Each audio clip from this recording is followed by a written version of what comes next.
Cayman. Radio Cayman's Talk Today with Sterling Dwayne Ebanks. But I do have some questions. There are more questions than answers. Radio Cayman's Talk Today. If you're ready to talk, we're willing to listen. Well, I really enjoy this program today. Cayman Islands' foremost listeners participation program. May God bless every person.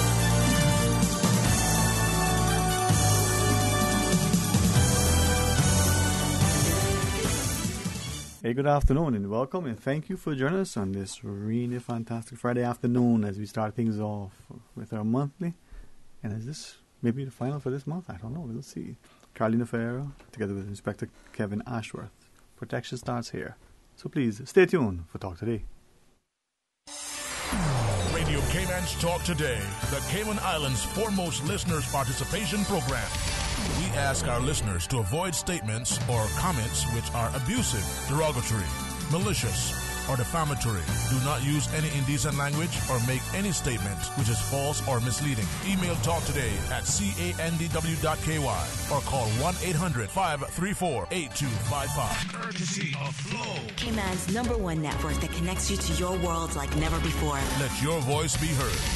Once again, here's your host, Sterling Dwayne Ebanks.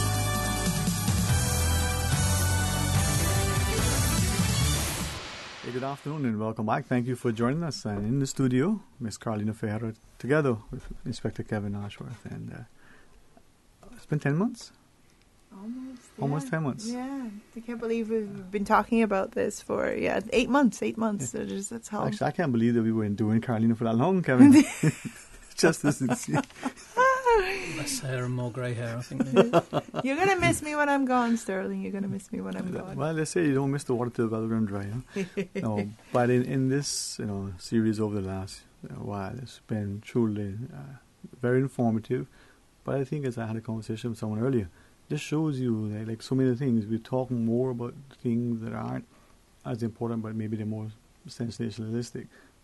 But conversations like this that are difficult but necessary and very important for all of us, not just parents, but those in our school systems and just our community in general, to understand, to be aware, to be informed, and to be actively engaged. And you've made it, as as challenging as it's been, you've made it possible for us to have a meaningful dialogue and hopefully be respectful as we get to the points. And I only say that to share that why is such conversation like this still so difficult? And I think it's partly because we don't know how to broach the subject. We're not sufficiently informed and knowledgeable.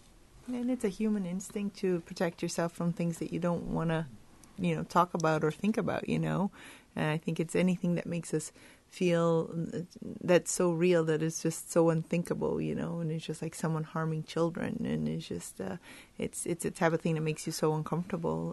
But as with everything here in Cayman and everywhere around the world, burying our heads in the sand is not going to make the problem go away.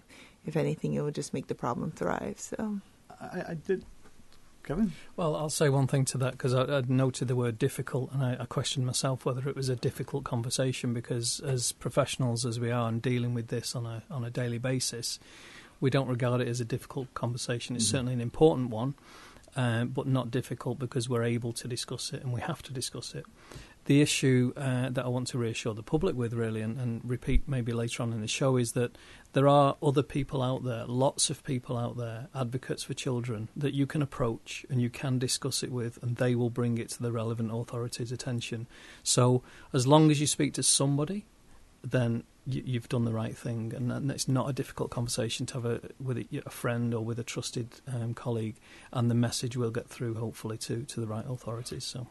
I think, and thank you, I think that's part of the problem. We're not discussing this sufficiently. We're not having it in the town hall meetings, in our PTAs, the church groups, not just in our homes and at dinner tables, but publicly. We're not informed, we're not knowledgeable, and as a result, how many of us can honestly talk about something coherently that we don't know anything about, other than politicians? Sorry, shouldn't do that. I'm sorry. No, and talk show hosts. And that's the challenge, right? And it's perhaps because it's sensitive, perhaps it may strike. So I did something in looking at this, and I don't know that it's scientific. I don't know that it's even this across the board. But just generally speaking, sexual abuse, 1 in 5 women, perhaps statistics higher. 1 in 5, right? Then I looked at the media and how the media reports certain things. So issues that may involve assaults, kidnappings, crimes against the person tend to get more play in the media. Things of the nature, incidents involving perhaps animals at sea or animals in general. But when it comes to sex crimes, human trafficking, that sort of thing, it doesn't make the headline news or the news cycle as often. And even the words that we seem to use, isn't there. And we sort of, I don't want to say dumb it down, I don't want to say use euphemisms, but we speak to it in a way that's by the way. And I deliberately started today not telling people, well, what is it that they're talking about? We can't even talk about it. So I deliberately did that. Why is that? It's one of those things. I think in a lot of ways, anything pertaining sex and sexuality, and when it comes to assaults and crimes of that nature, I think it's still. If we can't even talk about sex and sexuality when it comes to healthy consensual sex in a good, healthy way, in a positive way, and in an open way, I think it's it almost asking for too much to be able to ask people to talk about sexual assault, rape, child sexual abuse, with sort of that level of deference, right? And in terms of from that perspective, and I think there's a lot of it, because I do feel that the way in which media has been covering some of these issues, like you mentioned the word sensationalistic before, and it's something that we have been seeing that has been happening along those ways, that it ends up being very polarizing, where we're still not at the point where it is that in terms of having very meaningful dialogue as to why it is that, for instance, victims don't report, why it is that, children are carrying this secret with them for decades on end before they are able to share sometimes, and I think those are the things. So it's really hard to get down to the specifics as to the why, but I think in looking at the way that we address all issues pertaining sex and sexuality and whatnot, I think we're setting down sort of the tone for these kinds of things we don't really talk about, and it's just like, and I think that's part of at least part of the problem, if not, the whole of the problem, but at least part of the problem is just the fact that we still haven't broken the taboo of talking about, sex and sexuality in a healthy way. Yeah, and it's something that came to my mind again through the conversations, and this is why it's great to have conversations, is there's quite often assistance that can be out there, but what I was thinking about them is one of the reluctances is the victim blaming, and we see it here all the time on the blogs and the local media, that as soon as a case is discussed, and more pertinently a child sexual abuse case, the bloggers come on, and sometimes mostly anonymous, depending on what forum it's on, and start, castigating the victim in such cases. And it's no surprise then that there's a general reluctance in victims to come forward, and quite often young female victims as well, who have already gone through a turbulent time of their life through puberty and through, becoming a young woman, and then to have to be faced with usually a male perpetrator in the vast majority of cases, abusing either authorities, positions of trust, sometimes familial as well, which is a bit more sinister because of the close connection. So we're absolutely not surprised from a police perspective that victims are reluctant to come forward, and all we can try and do is encourage them, keep the dialogue going. And what we are seeing now, for example, is through different partner agencies of these disclosures being made some years later, decades later in some cases, which creates problems for the police, and it's the problems we have are about evidence gathering. It's more practical things, but at least that child, or maybe the adult now that was a child, has found the strength, the inner strength to come forward and say something. And that is a massive step for somebody to take forward. So the victim blaming needs to stop.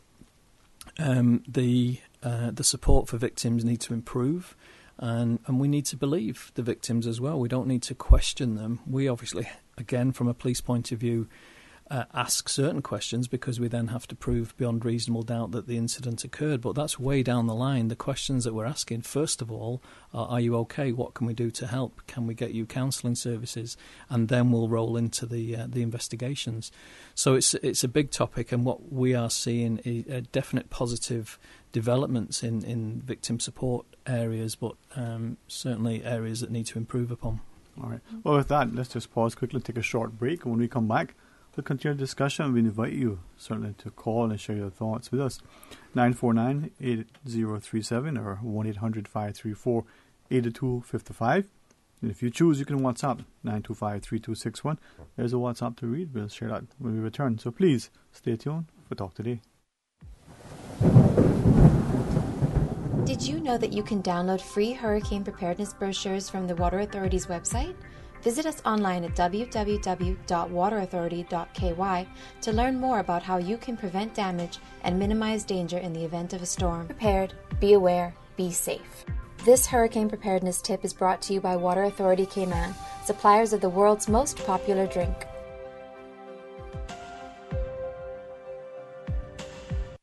Not all insurance is created equal, but who has the time to shop around? Take the guesswork out of your insurance coverage with Fidelity Insurance Brokers. Let us match you with the best coverage to suit your needs at a price to suit your wallet. Plus, get superior customer service from dedicated claims professionals to ensure speedy claims processing. Get your insurance through Fidelity Insurance Brokers. Call us today at 949-7822 for a free quote. Fidelity, we're good for you. Celebrate Cayman will be teaming up with Cayman Brack Heritage Autumn Festival, featuring international artist Steve Higgins and friends, as well as local talent Elroy Stewartson, Shiona Clark, and more. Due to inclement weather, the Celebrate Cayman King of Kings Gospel Concert, scheduled for tonight from 7 until 11 p.m., has been moved to the Aston Runny Civic Center in Cayman Brack. I'm going back to the Brack again. Admission is free and food will be on sale. The King of Kings Gospel Concert, Friday, October 12th, 7 until 11 p.m. Cayman Brack Heritage Autumn Festival, and Celebrate Cayman commemorating 60 years of our coat of arms. Said, hey, it's good to be back home again. Okay, settle down. There's someone I want to thank. This guy knows how to get the most out of every fill-up. This guy had the common sense to drive into Esso so I could get back on the road. $5,000 richer. Thanks to me. Thank you so much, me. Thank you. Yes. Spend $25 at any Esso service station and get a chance to win in weekly draws for $5,000 cash. Every week for 5 weeks, we'll be choosing a winner. You can also get a chance to win free fuel and prizes at our weekly Spin and Win events. That's $30,000 in cash and prizes to be won. Drive into an Esso station today. You'll thank yourself. The Esso brand is a trademark of Exxon Mobil Corporation and is used under license.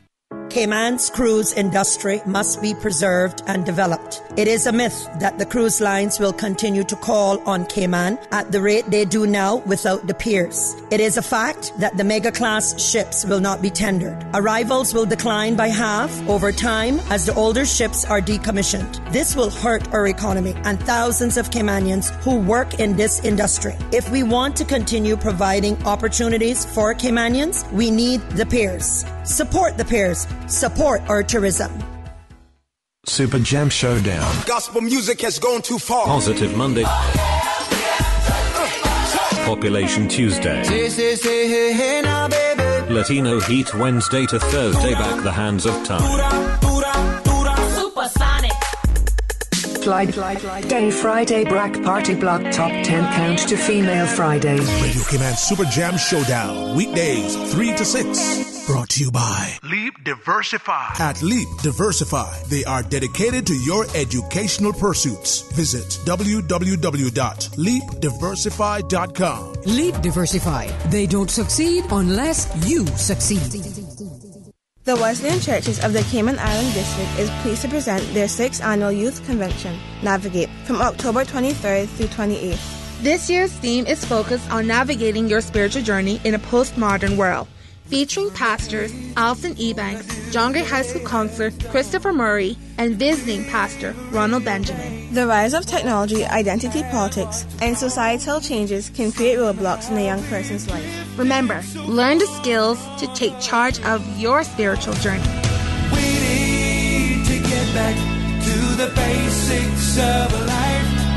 The 6th Annual Youth Convention by the resident churches of the Cayman Islands takes place in Northside at the Craddock Ebanks Civic Center, October 23rd through the 28th. Bus services will be available nightly from Georgetown to Northside. For more information, contact Cassandra at 925-1930 or Pastor King on 916-5372. That's 925-1930 or 916-5372.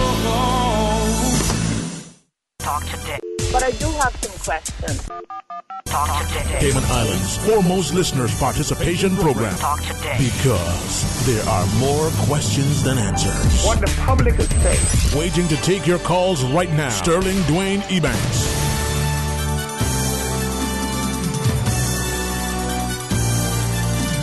Hey, good afternoon. Welcome back to Talk Today. In the studio is Carolina Ferreira together with Inspector Kevin Ashworth as we talk about this whole issue of protection starts here. As we go into the discussion, well, let me read this WhatsApp. For those who are joining us, 949-8037, or you can call us on the toll-free line, 1-800-534-TALK, 1-800-534-8255, or you can WhatsApp 925-3261, and then, of course, you go to YouTube, subscribe, and you find, Radio Cayman live stream, and you'll be subjected to seeing us. Well, that is there as well for those who like to be voyeurs. Here's a comment from our WhatsApp. Says you are correct in stating that this is indeed a difficult conversation. Says I regret that I have to agree with you that it is hope that we get to the right person for help and then follows through. But being aware, knowing that there is somebody there, where they say that where there's a will, there's a way. Where there's hope, and I think the aim, our aim as a working group in terms of our multi-agency partnership here is actually to not put any child in that position in the first place, not put any family through that in the first place. And I think that's why it's important, as we were talking about, during the break, why prevention is so important, because, it's very difficult for us to be able to measure how many kids weren't assaulted, how many kids weren't victimized and all of that, but we know that, in doing the work and having an impact, that even for that one child that may have been spared, and I think this is why we talk about the broader issues in terms of trying to get people to understand what it is, how we as a society contribute to it, what other impacts there might be when it comes to the connections to HIV and AIDS, this trying to break the myths around perpetrators, so people could see that it's not, this notion of people who are safe and everything else. So we need to go beyond that. So we try to put all these dots in place and connect them. So, but we do all of this knowing that at the very core and at the very root of everything, it's at, to get to prevention and to get people to understand what their individual roles are. And when it comes to, for me as a parent, what services are out there in terms of get me to learn more about this issue so that I can be more empowered in a way that I deal with my own children. But certainly, it's like, what are the expectations that you should be having of your youth serving organizations? And that's what we're really sort of, as we wrap up everything today, that's what we really want to get into, is just basically give people a few specifics of what it is that they can do to be a part of the solution and not the problem. What is it? It's a lead follower, get it to be you're either part of the solution or you're part of the problem. And many people genuinely want to help, but sometimes they trip up over themselves, but they get in the way inadvertently, and they're not meaning to be a stumbling block. So let's make sure that we offer them the help they need and the guidance that they can be of value. Yeah, and in some ways, be coordinated in that approach as well. That I think one thing that attracted me to this group as the newest and youngest member in time, not in age. Yeah, no, it attracted me that it's it's evidence based. The research is done, and it's been proven. So everything that's produced and documented, and certainly the training that's offered, is valid. It's contemporary, and it has resonance with everybody that I've spoken to that's attended. the very, darkness to light particularly, it hits home, first of all, but then when they've had time to contemplate it and take it all in, really, and maybe discussed it with somebody else, because what we're finding as well, we're talking about victims, is there are some previous victims that are attending training and then realising that what happened to them, either as a child or as a young adult, was wrong, and at the times they want something, or now they want something doing about it. And that isn't always about having the person arrested and convicted. Having something done about it is making sure you get the right support as well, and making sure that you have the network around you that can help you through that difficult time, and then hopefully go on to help others in that same situation.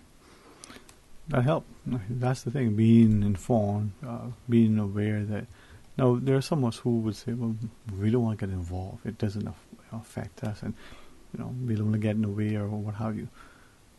Is it that we make excuses as human nature, or is it that... Well, I'd challenge the phrase of somebody saying it doesn't affect us. This affects everybody. Yeah. It absolutely affects everybody. I think we were both jumping on getting on the mic then, because that's the phrase, really, that you can't shy away from this. We've all been children. A lot of people have children. And without doubt, everybody comes into contact with children in some way, shape or form. So, yes, it does affect us. It affects everybody. In greater or lesser extents, but we need to be aware of it, definitely. You need to be aware, certainly, of your own actions and responsibilities and those of others, so that you can challenge it appropriately as well. And just to expand on that in terms of this notion of how does it affect everybody, because I think that there are some people who are still kind of like, wait, it's just like, I don't really come in contact with children, and just like I run a company, I'm not, like, I don't really have to worry about this.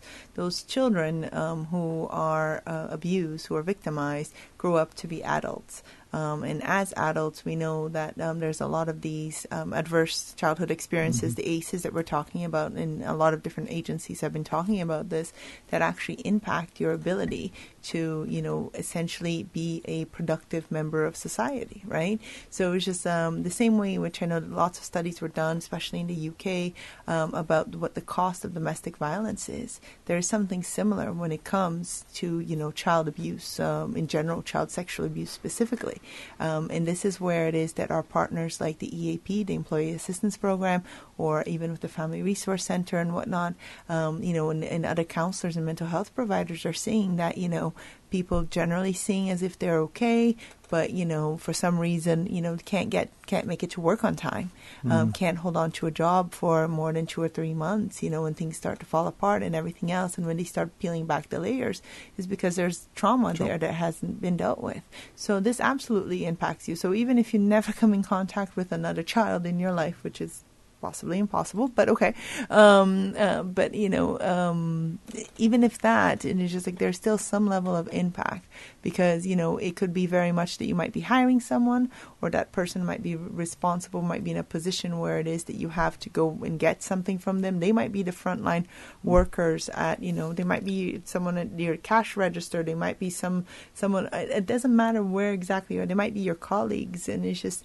And I think that's part of the issue too. They might be the reason why it is that, your health insurance goes up, because we need more mental health services, because we're not actually doing what we need to do to protect children.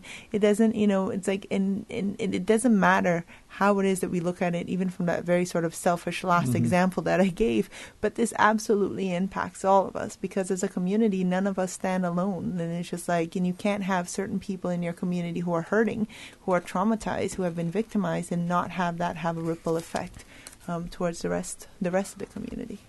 Statistically, sorry, Kevin. No, again, we're endorsing each other's comments, because it's so true that that element of joint responsibility is what's evident in the positive reactions that we get to things, that when we work in partnership with people, we get better things done. We're more effective. We can spread the workload, as it were. The police are not the universal panacea or experts in this. We respond to our responsibilities in law enforcement, and we've rapidly recognised over the years that we can't do everything, as much as we've tried and failed in some respects.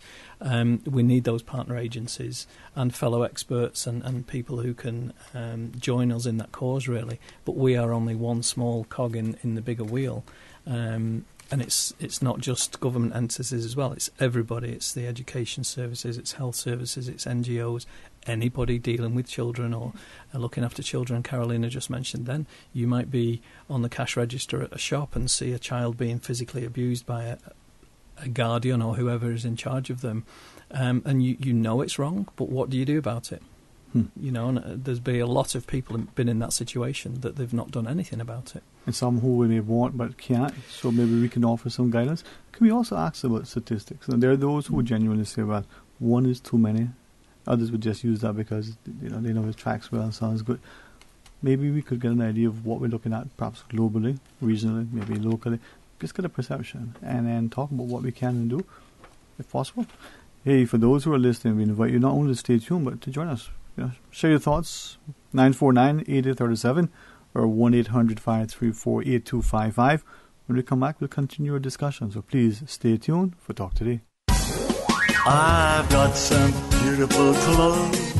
I know just where they go. Meet the world with Puritan Cleaners. They are here for you and me. Best cleaners you will see. Happy 60th anniversary to Puritan. Puritan, now using the most popular and eco-friendly cleaning solvents. Take advantage of our ongoing discounts on all men and women's apparel. Ask about other discounts. 4 convenient locations to serve you. Savannah Countryside, Elgin Avenue, Georgetown, Centennial Towers, West Bay, Eastern Avenue, Georgetown. Drive through, rain or shine. Free pickup and delivery. Call Puritan Cleaners 949-7104. You feel good when you look good. CUC advises customers in the Mount Pleasant area in West Bay that they will experience interruptions to their electrical service on Monday, October 15th between 9:30 a.m. and 1:30 p.m. Customers on Captain Reginald Parsons Drive from the Pleasant View Apartments to Rainbow Lane, including Captain Dudley Lane and Parkview Crescent, will experience an outage from 9:30 a.m. to 1:30 p.m. Customers on Viewpoint Lane, Captain Joe, and Osbert Road, Boreal Street, Aurora Drive, Australis Drive, Jade Drive, Crystal Valley Crescent, and Ching Ching Lane will experience 2 30-minute outages between 9:30 a.m. and 10:30 a.m. and again between 12:30 p.m. and 1:30 p.m. Motorists are asked to drive with caution when using these roads in Mount Pleasant, as CUC will have a number of vehicles and personnel in this area. CUC apologizes for this interruption, which is necessary to facilitate the upgrading of lines and poles to provide access for telecommunication companies offering high-speed fiber to customers in these areas. For more information on the outage and streets affected, please contact CUC's customer service team at 949-5200 or email service@cuc.ky. You remember the sale at Vant Motors? Yeah, the Your Sale, Your Choice, the one where you can get cash back or can put the savings to extend the warranty or upgrade features? Yes, it's still going on, but now you can get $8,000 off a new Ford Ranger truck. $8,000, you know? You for real? Come see for yourself while they still have so much to choose from now through October. Save big during Your Sale, Your Choice at Vant Motors. With almost every vehicle on sale, you decide whether to get your dream ride at its lowest price. Take cash back. Add years to the warranty or service plan. Choose an add-on or mix your options. Your sale, your choice, because you know what you need, and Vant Motors will help you drive it home. Vant Motors on Walker's Road. The Premier League is back. Every team, every game, every goal is on Flow. Sign up for the Flow Sports Pack today and get 8 dedicated channels to all the Premier League games in stunning HD. Call 1-800-534-7253 or visit discoverflow.ky for more info. The Premier League is back. Ladies and gentlemen, boys and girls, you're invited to participate in the Lions Club of Tropical Gardens Brenda Tibbetts Lund Memorial 5K Walk Run starting at 6 a.m. The 5K and 10K Walk Run on Sunday, October the 14th at the 7 Mile Beach. Entry fee is $25 and participants can register online at www.caymanactive.com or the Lions Club of Tropical Gardens Peak Shop in the Elizabethan Square, 10 a.m. to 4 p.m. Monday through Friday. Funds raised go towards paying for mammogram screenings. There will be trophies for runners and all participants are entered into the raffle following the event. Breast cancer survivors are also invited to attend the walk run. There will be special goodie bags for all survivors who attend. Celebrate Cayman will be teaming up with Cayman Brack Heritage Autumn Festival. It's going down Saturday, October 13th for Heritage Day from 3 until 11 p.m. at Scott's Dock Weston. That we're going to be with a day filled with kids' activities, food and entertainment with the CNCF folk singers, pan and rhythm, and fireworks. You can't miss it. I'm going back to the Brack again. Admission is free for Heritage Day. It's going down Saturday, October 13th, 3 until 11 p.m. Cayman Brack Heritage Autumn Festival and Celebrate Cayman, commemorating 60 years of our coat of arms. Said, hey, it's good to be back home again. The 2018 Fall Labor Force Survey is currently being conducted by the Economics and Statistics Office ESO. The LFS collects data on the employed and unemployed persons. Trained interviewers with ESO ID cards will visit the randomly selected households in all districts. The interviews are confidential in accordance with the statistics law. No individual data will be published or disclosed. Survey data are exempt from freedom of information. For more details, please call the ESO hotline at 516-3329. Talk today. But I do have some questions. Talk today. Cayman Islands' foremost listeners' participation program. Talk today. Because there are more questions than answers. What the public is saying. Waiting to take your calls right now. Sterling Dwayne Ebanks.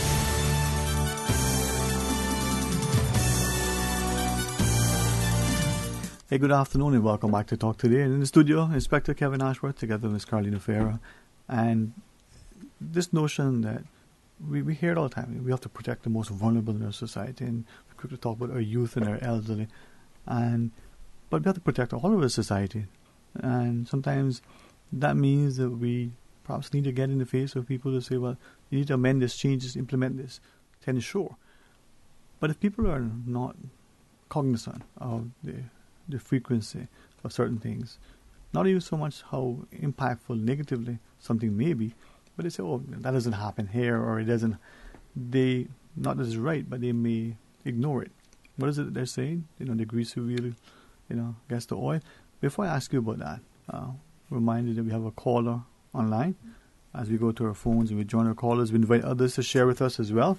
949-8037 or 1-800-534-8255. Hey, good afternoon and welcome. You're on Talk Today. Hi, Sterling. It's Danny Coleman calling. How are you doing? Hey, Miss Danny, Ma'am. How are you? I'm tremendous. It's great to listen to your guests today, to Kevin and to Carolina. And I just really want to congratulate them on all the great work they're doing with their partners, and again, in partnership. But also, the public education, the outreach, and so forth has come a really long way in the last few years thanks to their dedication. And again, just to encourage everyone to participate in the darkness to light and other ways of getting the word out, because it's such an important thing that the whole community gets involved in, and that we're all looking out for the signs of child protection and signs of abuse. Indeed, I think so. Ms. Carlino. Thank you, Danny. I think it's wonderful, and I know that with Danny now is the director of hazard management, and one of the things that we're looking at in terms of enhancing the partnerships is really to try to get into the communities a bit more with the community emergency response teams, because it's like we have to be wherever people are, and I think it's going to be really important for us to see that even. I think when we look at prevention, right, I think we tend to put people in boxes when it comes to different things. So, of course, it makes sense for you to train your community emergency response team in child protection. Like, it should not make sense. It's not just because you have to prepare for the hurricane or the earthquake or anything else, but you also have to make sure that you're looking out for the vulnerable as much as possible. So, and those are all tools that people have in their boxes that they use not only when they're called upon to respond to something, but also in their day-to-day lives. So thank you for the endorsement. We look forward to training all of the hazard management staff, and you know how to reach me. Absolutely, and keep up the great work, guys. Really good job. Can I just come in there as well, because it's important. This is a crucial subject as well, because even in times of disaster, child abuse still occurs, and that's so important to mention as well, that we often get distracted by what's happening on the island and the devastation that happens.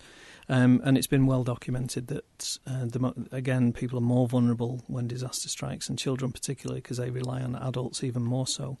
And that there is evidence of increased child abuse during those periods. So it's so important that to have partners like Danny as well, to recognise that and have her staff recognise that. So when they do shelter management training, for instance, and things like that, that can be filtered down and cascaded down so that everyone is aware of those possibilities, even in the most worst times, because that's when, unfortunately, the perpetrators see that as, as their opportunity, which is sad to think about, but it certainly needs to be made aware. Thanks, Danny. Thanks, Sterling. Thanks, guys. Have a great day. Have a great weekend too, Miss Danny. As you share, I'm shaking my head thinking, you didn't think of that. There's a disaster, whether it's a hurricane or something else, and you're not only scrambling to prepare, but you're trying to deal with the aftermath. Well, it's the adults in those situations that are obviously responsible and professionals, and quite often professionals in those fields are taken away from the families to go and deal with the disaster, and sometimes for days on end.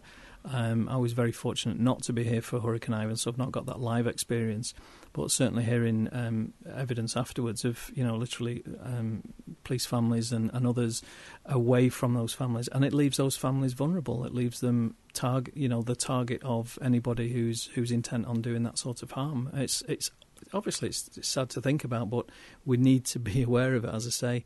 And it's not to say that everybody is vulnerable in that situation, but part of your safety plan and part of your disaster management plan is self-protection as well, and making sure that your children are safe in those situations, not just physically and through physical dangers, as it were, or tangible dangers, but also what else could be lurking. Right, and not to forget as well, when it comes to disruptions and with education and everything else, BVI is still struggling. They still don't have schools back up and running on a full-time basis as before, so you're still rotating, and then you have groups of teenagers who essentially have a whole half day in which they have nothing to do, and they're trying to figure out where it is to send them, and that's something that, and if the agencies that are now receiving them don't have the proper child protection measures in place, if you don't know, because if everybody's out of a job and you're just trying to figure out things to do, and you're kind of taking in people that you may not necessarily have done the proper screening for and everything else, it just kind of exacerbates whatever problem there might be there. So I think it's about being mindful of all of that, and the more awareness that we raise in times of peace, hopefully the more of a sort of a part of the process it becomes in times of disaster, so that it's not an afterthought about child protection, but rather that we can put it at the forefront. I have to say, because BVI is on the radar at the moment, because Carolina's going back there, and I was there as well personally, funnily enough, with Danny. Honestly, one of the most heartwarming things that I saw over there were these pop-up centres that through faith groups, churches, whatever, but groups of, I've got to say, usually women coming together, putting tents up and scrapping with tarp and things like that, but making these children have some sense of order and education as well, because that's important as well. You need to keep that going. And honestly, these children were the happiest children I've ever seen, and all around them there was devastation all around them, and yet that small enclave of that little class that they had, certainly when the police or when other people turned up, and part of our approach there was to advertise the fact and take photographs to demonstrate that there is sort of hope even in those worst situations, and it was amazing for those children to be shown some attention, but, and there is a big but here, that those centres that are set up still have to be managed, monitored, and we should still, as authorities, question who is setting them up and what is the motive. And I know that sounds very maybe a bit overbearing in the face of a disaster, but setting that up in times of peace or calm, as Carolina said then, is so important, so that when that disaster strikes, it's an immediate response, and centres like that can be set up fairly quickly with the right resources, because those children do need help. They do need some structure in their lives, and quite often their own parents, unfortunately, if some are lost, obviously they need the stability of parental, of adults' guidance, but they also need to be around other children to share that disaster with them. So, I mean, I know this conversation isn't all about disaster management, but it's true that sort of thing happens, and it leads into the summer camps and other things that, I know certainly this group is very passionate about making sure that the right safeguarding measures, policies are in place. And where are you leaving your child for the midterm break, for instance, which is just around the corner? And of course the Red Cross and PSH group circulate certain things in relation to the advice given. And it's in the hope that adults will take on board what that advice is, and just as a parent ask that question: where are your children? What are they doing? You're at work doing your job during the midterm break, but what are your children doing? As I listened to you, looking at a couple of comments here from people, and they were sharing that was, reflecting on Hurricane Ivan, when the children were out of school, displaced, their normal playgrounds, play areas are not available. How does that impact the child? And of course, you're looking for, as paraphrasing this comment this person has shared, you're looking for that good Samaritan to come and watch them. Mm-hmm. You're so busy with anything that a reprieve perhaps was welcome, and your guard is maybe a little bit. And it's important to state that not everybody that's offering help is intent on doing harm. That's absolutely not what we're saying. It's about doing the relevant checks, and if you're not sure about the person, making sure that they're being monitored at the very least, and that any suspicions that are raised, you either challenge or you deal with it and make the appropriate report, to the authorities. So it's not about scaremongering. It's not saying that all children are vulnerable all of the time when you're not with them. That's not the case at all. But certainly, you as a responsible parent have to have, take that element of responsibility on your shoulders. Other people have responsibility as well, and I would argue that general citizens have an overarching responsibility to nurture and bring children up. But the parents particularly, if you don't ask those searching questions and don't challenge those entities that are having childcare facilities, and especially if the children are too young to think for themselves and don't know they're being abused, for instance, then you are doing your children a little disservice, really. Now, with that, though, I recognise that the headline news is here, but when we come back, we'll continue the discussion. So please stay tuned for Talk Today. 89.9 Radio Cayman helps you to weather the storm during this hurricane season. One of the most crucial elements of hurricane preparedness is storm awareness. During the season, it is of utmost importance to pay attention to the latest local weather forecast, as hurricanes do not suddenly form or strike. There are various methods of advanced notification. Utilizing such may be the difference between a favorable outcome and disaster. Both television and radio serve as excellent mediums with up-to-the-minute storm path information in the wake of a hurricane. Another method of tracking a hurricane may be only arm's length away. Your smartphone or tablet can be your most valuable tool before, during, and after a storm, providing countless numbers of apps with crucial hurricane information. Many apps allow you to track storms with moving radar and satellite imagery, plus offer alerts, current conditions, forecasts, advisories, and even video. This hurricane preparedness tip was brought to you by your community radio station, Radio Cayman, 89.9 FM. Radio Cayman. Radio Cayman's newsroom. Headline. These are the biggest stories right now. The Brack Heritage Autumn Festival, in partnership with Celebrate Cayman, launches tonight with a gospel concert at 7 p.m. at Cemetery Pier. The Heritage Day events continue tomorrow from 3 to 11 p.m., also at Cemetery Pier. The old-fashioned evangelistic service will be held on Sunday from 6 to 9 p.m. at the Church of God Holiness. Good afternoon, I'm Dion Anglin with your headlines and news elsewhere.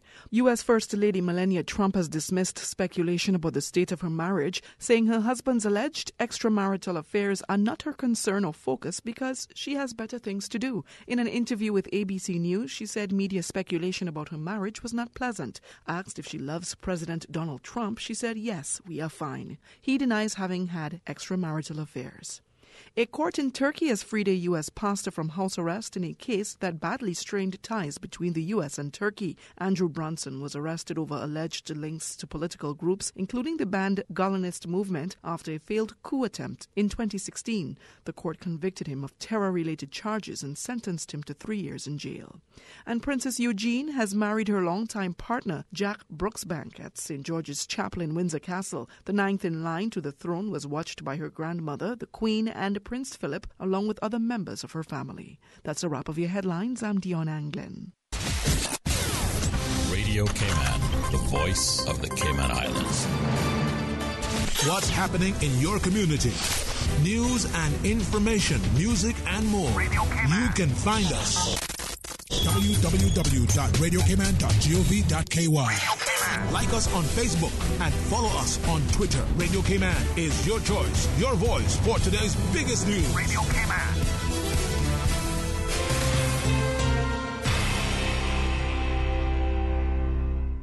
Talk today. But I do have some questions.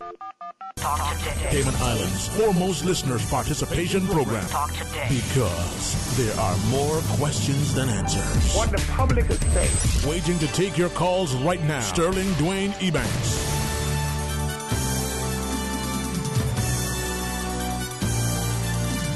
Hey, good afternoon. Welcome back to Talk Today. Thank you for joining us, and especially, to Ms. Carolina Fair and Inspector Kevin Ashworth. And as we look at this conversation, hopefully those listening start to recognize that there's something that we can do and we should do, and that having that conversation with our families, our children, whether they're in school now, whether they're in university or high school, or whether they're adults and we're raising their own families, have that continued dialogue, just like we would about their financial, health and management, about their other plans for, preparedness in terms of natural disasters.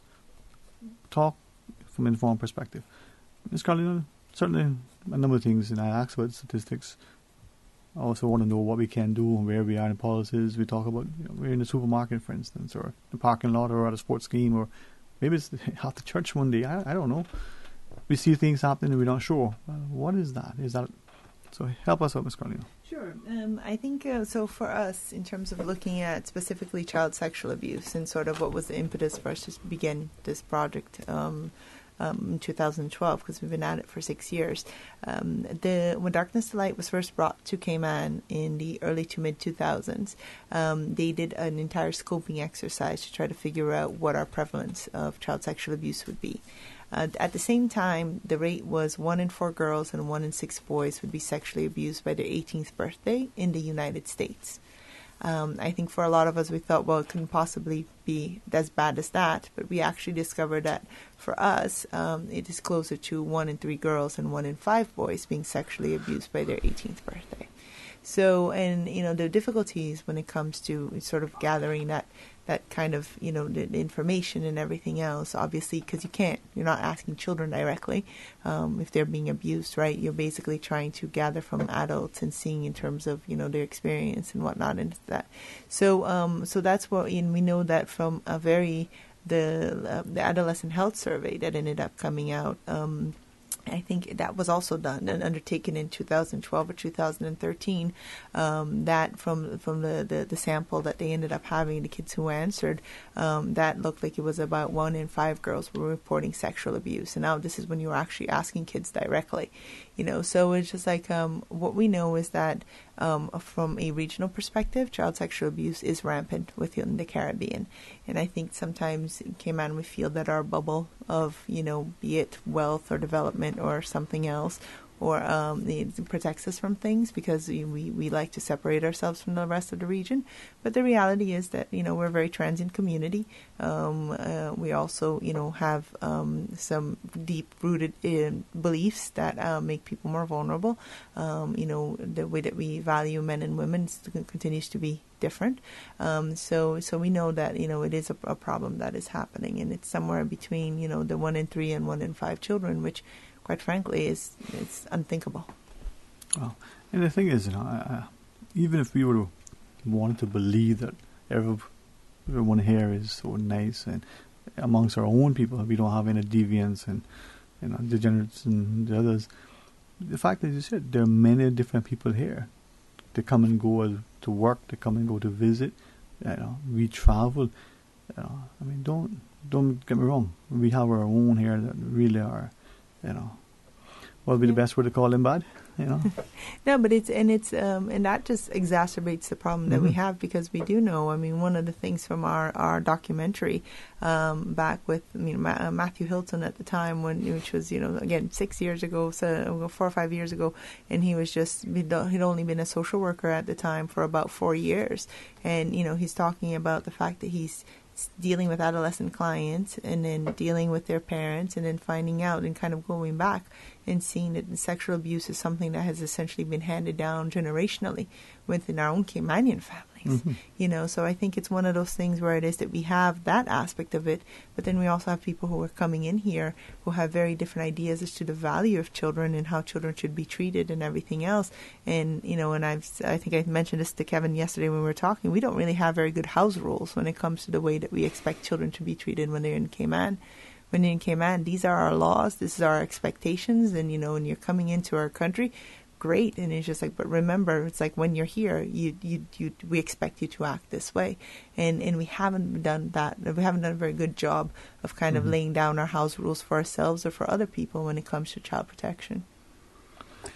Yeah, and from a police perspective, again, it's we don't treat you call it deviants, perpetrators. We don't treat whether it's a visitor, whether it's a work permit holder or local. We cannot treat them any differently. The only thing that's treated differently is the sentencing down the line. As to whether they get deported or not. So that's the fair and objective way of doing it, of treating every perpetrator to the same standards, really. And of course let the courts of justice decide the fate, sort of thing. But in relation to the offending behaviour and the statistics, it's difficult at the moment here to give some tangible statistics, because we're still working together in partnership closely with the DCFS and bringing together those statistics of abusive behaviours, and this includes domestic abuse behaviours as well that incorporate children. So we do have some very basic statistics that we're working on. What I'm seeing is those statistics are mirroring what the international standards are, and certainly when we start studying the PAHO report and local studies that have been done on scoping missions, it's relevant that those figures are in fact true. And of course that raises more concern, and what it should do is highlight to people that we can't anymore put our head in the sand and say it doesn't happen here, because I think, and all the people I speak to know it has been happening. It's just that it's now becoming a lot more well known and publicised, so it's no longer I think it is still a taboo subject, but it's no longer a subject that's swept under the carpet, because it simply can't be. We've got mandated reporting, we've got laws in place now, we've got developments in those laws as well, with new amendments to the penal code and the grooming legislation, for instance. So these are all positive developments that will enhance the reaction and the response that we as professionals can give. Respectfully and guide me. And I was thinking of interactions in our society, or whether it's a social event or a sporting event or some other kind of a gathering, and have you actually seen it where it's a man with a little boy, where it's a woman with a girl, or a male with a female, irrespective, but you see an interaction. Someone's talking to someone is maybe putting their hand on their shoulder, and good job, and different things. My observation, just looking at that, thinking, is that your son or daughter? Would you put your hand on that person like that? And I'm not talking rubbing the back or going below the waist, or just little things. And I'm wondering, are we... Well, I can speak on, hopefully, both of us can. We can speak from a parental point of view and from certainly a professional point of view in relation to the policies and procedures that we put in place in different ministries. And if you don't mind, we'll use Department of Education as a classic, because obviously school teachers are one of the biggest sorts of people that have connection with children. They have the most robust policies in place, and it covers exactly those things. What's regarded as appropriate touching and non-appropriate touching, and any reasonable adult can look at that list and go, yeah, that's fine. The pat on the back, children need to be encouraged and need to be nurtured, but there's a way of doing that appropriately. And of course, school teachers, some of whom I know personally, it's a big concern of theirs that any actions that they do, certainly in relation to children, and then maybe a male on a female student, for instance, might be regarded as inappropriate by somebody who isn't aware of the situation or isn't aware of the context of whatever it was. So those teachers are literally walking around like, I'm not touching anybody, I'm not doing anything. And that's frightening, because then the children pick up on that as that teacher maybe being distant from them and things like that. And that's not what that teacher wants. I know that for a fact. So, we have to keep, those boundaries between appropriate and inappropriate touching. But if you as an adult are seeing something that's blatantly inappropriate, then that's a matter for referral and a matter to raise it to the person who's organising whatever event it is that's organised. And perhaps when I come back, I'll ask you about that, because I think some of us see things we're not quite sure. It doesn't sit well. We probably wouldn't do it maybe because of our ethos and the like.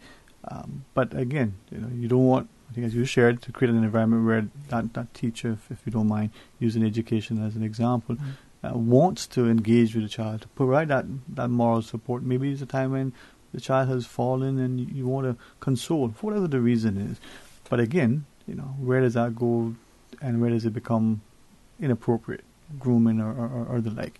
Hey, as we come back, we'll conclude our discussion, so please stay tuned for Talk Today.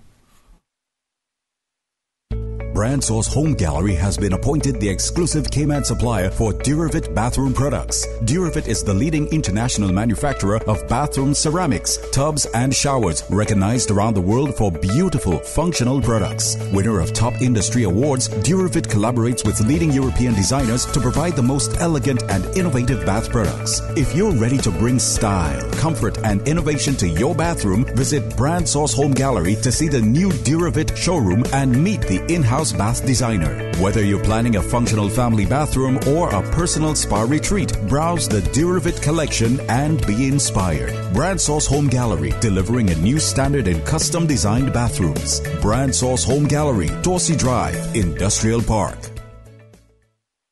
Welcome to our Esso service station. How can I help you today, ma'am? $25 in fuel, please. Sure. I bet I can make you smile, too. Bet you can't. Would $5,000 cash make you smile? Of course. Who wouldn't? But how? Spend $25 or more in fuel at any of our Esso service stations, and you could be the winner of $5,000 cash. Every week for 5 weeks, one lucky winner will win $5,000 cash. Made you smile, didn't I? I'm smiling. Drive into an Esso station today. The Esso brand is a trademark of ExxonMobil Corporation and is used under license. Cayman National wishes to remind its customers that their Elgin Avenue Customer Service Center will be open this Saturday, October 13th from 10 a.m. to 2 p.m. for the pinning and activation of chip MasterCards. Customers wishing to conduct any other banking transaction are asked to visit the Centennial and Countryside Customer Service Centers from 9 a.m. to 1 p.m. Cayman National is here to serve you and thanks you for banking with them. We need to talk. Okay. We've noticed you've been going to KFC a lot more than usual lately. And that's fine. We know you love it.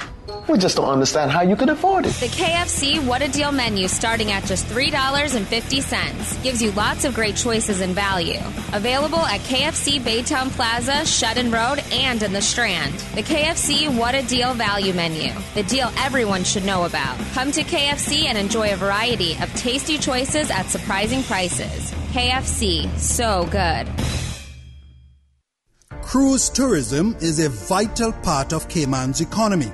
It is the government's responsibility to create an environment where our people can have an opportunity to grow and prosper today, tomorrow, and into the future. It is a myth that Cayman does not need cruise tourism. It is a fact that cruise passengers spend $200 million per year buying services from small businesses, tour operators, attractions, restaurants, and retail shops. Those funds stay right here, supporting our economy and communities. Support the pairs. Support our tourism. Talk today. But I do have some questions.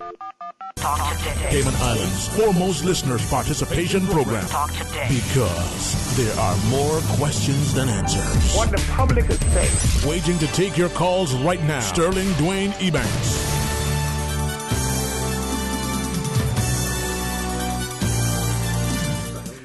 Hey, good afternoon and welcome back to Talk Today. And again, special thanks to Ms. Carolina Ferrer and Inspector Kevin Ashworth, and this idea that we are all in this together to offer up the protection to the most vulnerable in society. Now, with the greatest respect, sometimes some of us are, as a pastor once said to his congregation, he said, you are all us who are heavenly bound, heavenly bound, and you're no earthly good. Some of us are unaware of our behavior. We're unconsciously, talking to someone, touching with our hands and getting a little bit too close. But sometimes we think we're smart and we're behaving in a way. Could I use...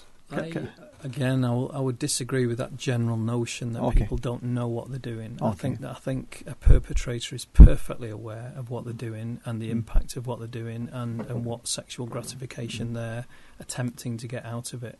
So, a perpetrator is called that for a reason, that's what they're going out, they're intending to do it.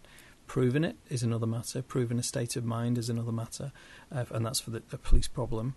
But as we just said during the break then, quite often members of society and the public in general, adults particularly, can spot that sort of inappropriate behaviour and challenge it. So, okay, I was going to ask you so in that instance now, let's say man or woman, let's use the woman first, respectfully. Mm-hmm. Yeah. The fellow walks up and through gesture, comment, whatever it is, says or does, touches, whichever, and she doesn't like that, even if she's an adult, but let's say she's a child in particular, and that'll be the first question: how does she respond? What is she, to do that's reasonable? And then secondly, if it's a bystander and recognizes, this person is uncomfortable, is there a protocol? Is there advice that we could get? Yeah, so when you do the Darkness to Light Stewards of Children training, one of the things that they talk about is identifying the behavior, setting the limit, and moving on. So for instance, the example that they give is, the adult who has a child on their lap and is tickling the child so much to the point where you can tell that the child doesn't want it anymore and whatnot, and saying, hey, I think little Susie is done with that, so why don't we go do something else? And then, so at least that way what you're doing is you're identifying you're setting the boundary, right? And it's just like, so you're identifying what's going on, you're setting the boundary, and then you're moving on. And so it's obviously a little bit trickier when it comes to doing it as far as your personal relationships, right? So whether it's with grandpa, grandma, uncle, auntie, or whatever, and it's but it's a good way to do it because you're not accusing anybody of anything. But I definitely think from an organizational standpoint, for the people who are there providing services to children, that becomes you're sort of empowered because you have your code of conduct hopefully in place. You have and it's just like the additional sort of guidances in terms of what the appropriate and inappropriate behavior is, like Kevin said. So yeah, but the idea is basically to kind of set the boundary as a reminder, because like as you said, in terms of for the person who just is innocently doing something and it just is not picking up on it, it's a reminder to them. But the person who is intent on trying to do some harm and whatnot, they should at least, be made aware that there's somebody there. And what they, from a Darkness to Light perspective, what they talk about is if you recognize repeated boundary violations. So in other words, if you talk to that person and you've set the boundary, but you see it doing and you're constantly having to repeat it, that's sufficient enough. That's enough for suspicion, reasonable suspicion, and that would be enough for you to make a report or a referral. On that as well, I'll take a personal perspective here, because this is one thing that Carolina's training and being exposed to this over the last few years, this child protection issue. And I'll use my own two daughters as an example. So a shout out to Megan in the UK in Manchester. Happy birthday for the other day. But I've got a 4-year-old at the moment. She's just started school, and bless her, Jessica. And we through discussions, we were talking about girls owning their own bodies, which is true. And parents, grandparents, forcing themselves on children, give grandpa a kiss, and you can see sometimes children that don't want to do that. And I thought, my own child can never want to do that. She must always want to hug me and kiss me. And I sort of tested. I used Jessica as a social experiment, which I don't know if that's child abuse or not, but a mini social experiment. So those occasions, every night, religiously, every night she goes to bed at the times, and it's, Mommy says, hey, go and hug Daddy, go and give Daddy a kiss. Some nights she's like, nah. And of course, I'm in a corner crying, like, why doesn't she love me anymore? But then the next night, she'll come running up, she'll come kissing me, wanting to hug me more, and then an extra one for Daddy tonight, and I'll give you 4 kisses tonight, Daddy, but not on your beard because that's spiky. But the days when she does not want to kiss me or kiss my cheek or hug me, don't take it personally, because I know she loves me, and I know Megan loves me and I love her. And it's about knowing that when they say no, even at 4 and 3 years of age, when they're not ready for it, don't force it upon them. And as responsible adults and certainly parents, we have to respect that, because if we teach them that from an early age, then they will go into relationships with that thing of saying, when I say no, that means that's the norm, and that means no. So having those boundaries, we always talk about boundaries, don't we? Making sure that we empower young children, females particularly, we keep focusing on females, but males as well, that males shouldn't be forced into proving their manhood, and certainly females should not be forced into being effeminate and submissive in those situations. And it's and the thing too about the messages that you send about who has ownership of their bodies, because an adult is telling you that it's like, well, go hug daddy or go hug grandma, and it's just like, so how do you know that the person who, because remember, when we're talking about child sexual abuse specifically, 90% of the cases it's someone that the family knows, that the child knows and possibly loves, someone that has some level of authority and whatnot in their lives, and they abuse that trust, right? So it's just like, so even in that, not just in terms of the long term, but even for right now, in terms of the protection, the fact that I get to say no, and it's like, and they're going to do it, and they're going to test boundaries. And sometimes, like with my son is 6, and I've been teaching him all of this now, and now he's going through that privacy phase where it is and whatnot. But it's like sometimes the privacy is really just so that we can make a mess in the bathroom and like have fun with the shampoo and all that stuff. It's like, oh, I need privacy, and it's just like no, you don't. And it's like, yes, I need privacy, and then you come and everything is upside down. But you have to respect them when they set those boundaries for their bodies, for their for their sense of modesty, whatever it is. And it's just like, because this is how they're learning whether or not they're respected. I think and discipline comes into that as well, of appropriate discipline. And if a child is exploring those boundaries, that's not a discipline offence, it's a learning experience for them, and certainly you as a parent. So don't be smacking them, don't be chastising them.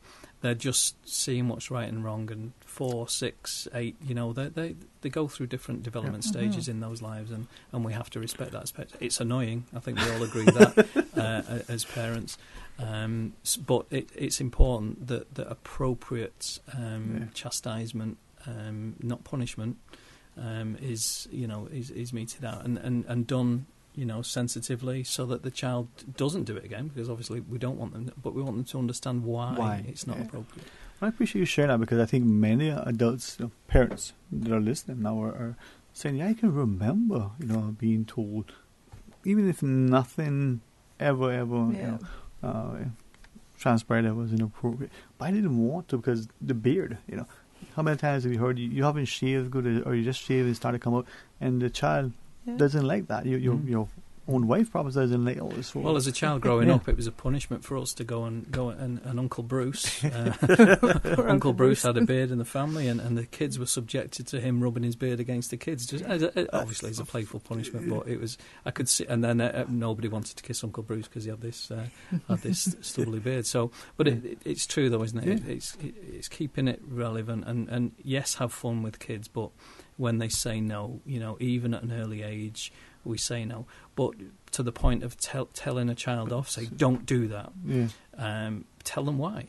Show them why. Sometimes if you mimic what could happen and demonstrate what could happen, whether it be falling off a high counter or smashing a glass on the floor, then show them why it's inappropriate to do it. That's the key. And they're intelligent. I don't believe we appreciate how smart they are, how they understand. I have concerns for another subject another time. The amount of time they spend on their devices, how that may be affecting their development, but that's a different story. But they're smart. They understand, they learn, they can make the connection. And if you tell them, listen, how many of us were told with the gas stoves, don't play with the flame, you will get burned. The child understood that very early. They didn't have to put their fingers there to get burned in order to understand it. So speak to our children appropriately, but explain to them why. Well, then the Family Resource Centre have got some great resources available to them, and is it the Talk Early, Talk Often series, That's particular about sexual discussions, stalking, isn't it? yeah. But generally in relation to parenting advice and how to deal with children, because this is all relevant to the conversation about child abuse, that, you know, if the parents are researching how to do these things and challenging certain behaviour, it does empower the children to do it as well. And by osmosis almost of living in that same family, that child grows up to be a responsible adult young person themselves through adolescence, and then can demonstrate that in their own relationships, and it then has a knock-on effect generationally. And you know, and that's positive for the future, but we have to start somewhere. Yeah, they also have positive parenting classes as well, because you know, try to teach you different strategies of communications. The SNAP program, which is, you know, in terms of Stop Now and Plan, which is, you know, for kids who may be displaying some behavior that might be a bit more difficult to deal with, and for parents that might need additional support. So we do, and I think that's part of the whole idea about prevention, is also knowing where your resources are, right? You know, from the perspective of where we're coming from the Protection Starts Here working group. Obviously, we talked about the Darkness to Light training as well. That's offered twice a month, free of cost to the community. And we also do twice a year a policy development workshop. We have dates that are due to be coming out soon for a training in November.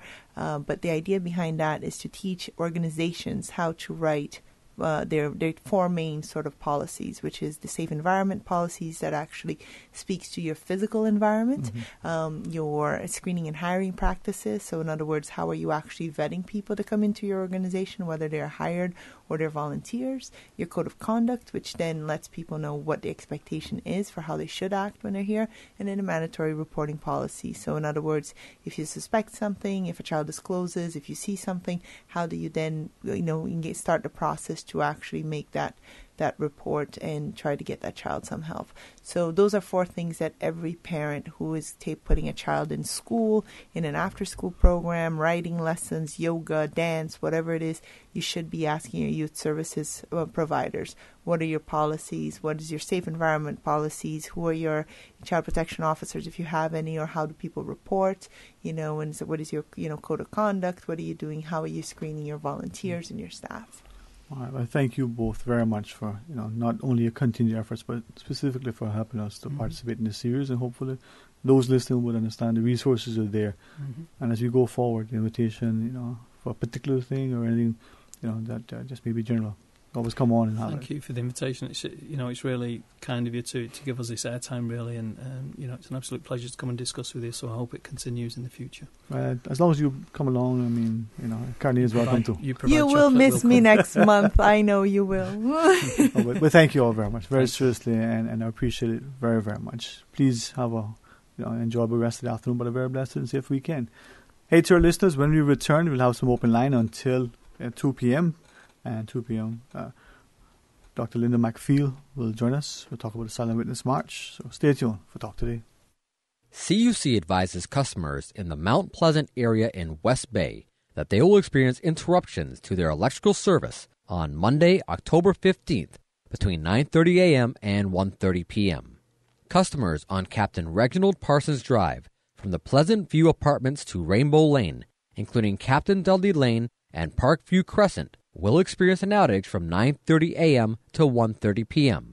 Customers on Viewpoint Lane, Captain Joe, and Osbert Road, Boreal Street, Aurora Drive, Australis Drive, Jade Drive, Crystal Valley Crescent, and Ching Ching Lane will experience two 30-minute outages between 9:30 a.m. and 10:30 a.m., and again between 12:30 p.m. and 1:30 p.m. Motorists are asked to drive with caution when using these roads in Mount Pleasant, as CUC will have a number of vehicles and personnel in this area. CUC apologizes for this interruption, which is necessary to facilitate the upgrading of lines and poles to provide access for telecommunication companies offering high-speed fiber to customers in these areas. For more information on the outage and streets affected, please contact CUC's customer service team at 949-5200 or email service@cuc.ky. Honey, Our fridge has stopped working again. Everything in the freezer is melting. We need to get this repaired right away. I'm calling Brand Source Service.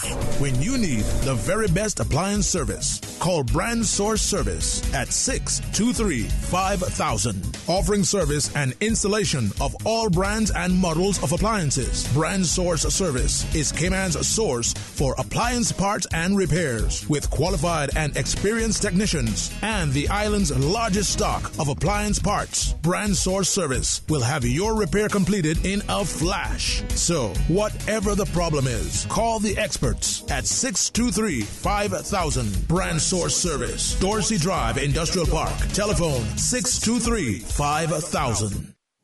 It is your time, Cayman Islands. Take advantage of this final in the series of the opposition's meetings on Cayman's cruise industry and get accurate information and sound analysis and have your say at the East End Civic Center on Monday, October 15. Get the facts and help keep Cayman's cruise industry bright. Is Cayman maintaining its competitive edge? Is docking more efficient and workable than tender service? What drives passenger satisfaction and return visits? Join the opposition for the final in the series of island-wide meetings on Monday, October 15th at the East End Civic Center at 7:30 p.m. It is your time, Cayman Islands.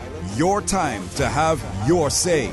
The opposition, safeguarding our future. King Sports Center takes pride in being more than just an ordinary gymnasium.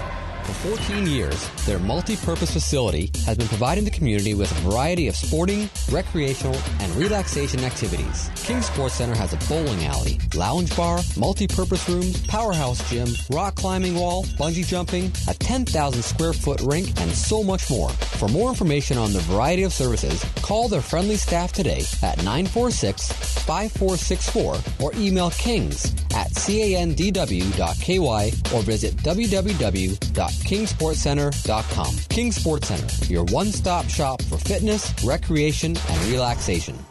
The NCVO needs your help. Tune in to the annual radio telethon on Saturday, October 20th at 7 p.m. for the best in local entertainment, including C&B, Trinity, Little Magic, Roy Bodden, and High Tide. Call in to pledge any amount or donate online at CaymanGiftCertificates.com to be entered to win over $5,000 worth of prizes. The NCVO's annual radio telethon is broadcasted live from Prospect Playhouse on Radio Cayman and Cayman 27. The NCVO is one of Cayman's oldest charities dedicated to the care, education, and well-being of children and families in need of support. Tune in to Radio Cayman and please help us help our children. The annual radio telethon, Saturday, October 20th, 7 p.m. to midnight, live from Prospect Playhouse. Talk today. But I do have some questions. Talk today. Cayman Islands' foremost listeners participation program. Talk today. Because there are more questions than answers. What the public is saying. Waiting to take your calls right now. Sterling Dwayne Ebanks.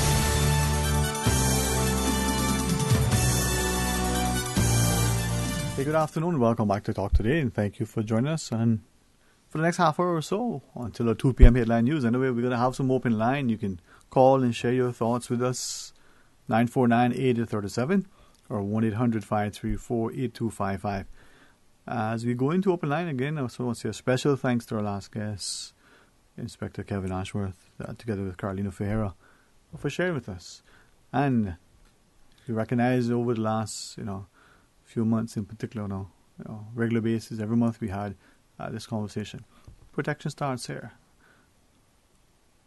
Whether you're a teacher, parent, whether you're just someone who is involved in a community, perhaps you may want to avail yourselves as a group of friends or family or just as an individual, the darkness to light training. Some people who have done it say they've found it life-changing, others say they found it to be a bit intense. But if we look at our world and we see the behavior, of some people, and we see the impact and actions of others and the consequences, we have to, at the very least, be informed and involved and very deliberately set about to make our communities healthier, safer, and for all of us. So, to those individuals who directly said about it, I think we can, without embarrassing her too much, hail Ms. Carolina as a champion, as someone who is a strong advocate, a facilitator and trainer, and people like her make a positive difference. It is open line 949-8037 or 1-800-534-8255. Likewise, as I check the WhatsApp, you can WhatsApp us 925-3261. And if you want to email, that even works. Talk today at candw.ky. Doesn't always get through to us immediately for some strange reason, but sometimes it does.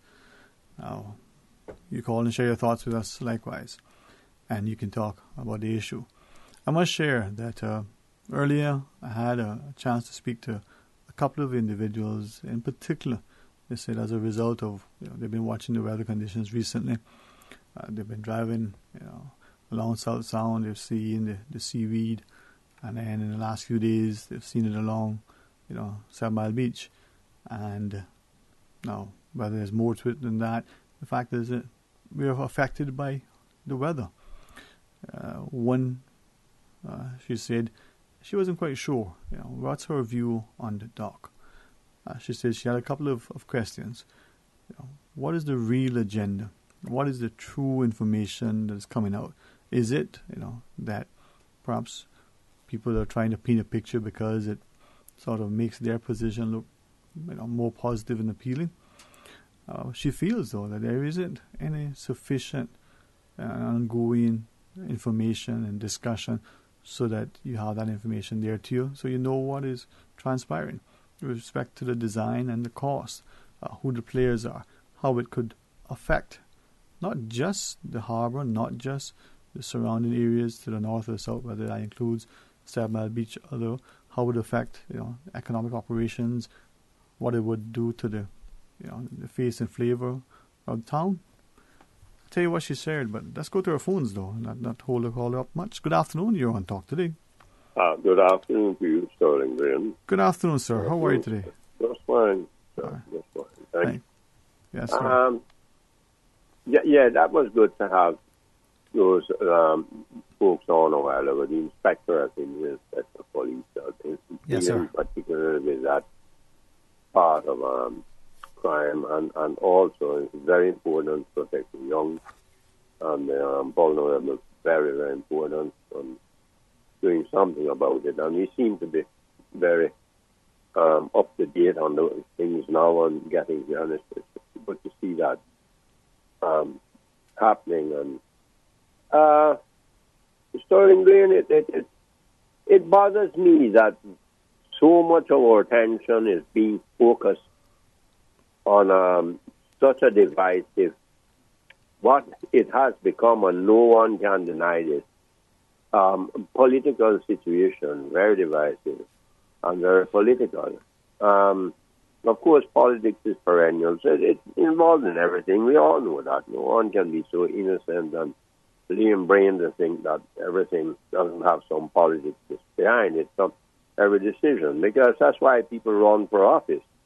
They are politicians, and a politician is always thinking about staying there, and you can't blame them. That's why you get elected, to try and stay as long as you can to get your agenda done, if you want to call it that, or manifesto, whatever. To get across your feelings, since the people put you there. This is what we're missing. The majority of people who you ran for in your electoral district, one of the 19s, decided that you're the person. And you're the man, you're the woman, so therefore you have a responsibility to them to carry out their wishes. And every one of them, they have different wishes and different things, so you have to think of the most important amongst the larger bunch of them what to do. And we cannot say that the government doesn't have a mandate to do certain things, because they're the government. And if we just get up willy-nilly and say, well, they can't do this, let us have a referendum on it, we'd have a hodgepodge, confused state of trying to run a country. And I understand many people may think it's very important, it requires a referendum, which is a very serious thing, because, again, it's divisive. We have to have for or against. You have to have campaigning, just like elections. campaigning and the heat and the hatred comes up and the divisiveness, and it will come up, and we've seen it now. It started. But there are some that may say, well, let's get the dump on that referendum. Let's get health insurance on it. Let's get pensions on it. You see what I'm driving at? Because right now it's a confused kind of thing. If I was to say to those people who are handing out the petitions to be signed, what would you like to see on the referendum? Why not say on the petition what the referendum will say? I'm getting a lot of confusing and obfuscated answers. This is the money, it's the time, it's the EIA, it's the this, it's the that, and where it is and where it's not. We know most Caymanians have maritime, some maritime in their abilities, in their past, their parents, their father, their uncle, their brother, whatever, they themselves. And we have very experienced captains that will tell you that the correct place we know would be somewhere around Red Bay. But it's not going to go there. We now come to understand that it's not going to be built there for whatever reason. So, in my opinion, others' opinions, we need a pier. And there's other opinions that say, no, we don't need it. But the point I'm making, if you're going to have a referendum, we ordinary people who are going to the polls don't like to be confused. Don't like to be confused. They'd like to know directly. And I cannot see any reason why we can't say directly in that petition what they want to word the referendum to be. We know that the government and the cabinet and the elected representatives, it might be done that way, will decide what it should say. I mean, whether it's yes or no, or with stipulations or yes, but in the future, 10 years' time or something like this. Do you understand what I'm trying to get across? Yes, sir. But I wanted to ask... Yes, you will go ahead and ask. Yes, sir. And this is where someone like you, with not only the great respect that many of us hold you, but your insight. If I could ask, though, when we look at the composition of the present, 19 members of the House, and just numerically, look at where they were in relation to their position before the campaign, not what party and alliance they were on, but also their views on certain things, including the port. Could we conceivably say, as it's understood that the Honorable Premier and his team are now sharing, that they have this mandate that because they're elected now, they're a government of national unity, this coalition entity, that they can go forward without having to ask the electorate to sanction it or to disavow it relative to a referendum? Is that really an accurate interpretation based on how the voter turned out at the last general election? Asking me to say that, okay, did anyone come out and say, well, if I'm elected, I'm going to build a pier? I don't know. I never went to that many meetings because mostly, and I'm going to say this without fear, but I guess a lot of people may bash me for saying this, but I'm speaking truthfully. We have usually voted for personalities in Cayman. That's the way I see it. We have never really voted on issues because most of the people who run have the same issues. It's personalities.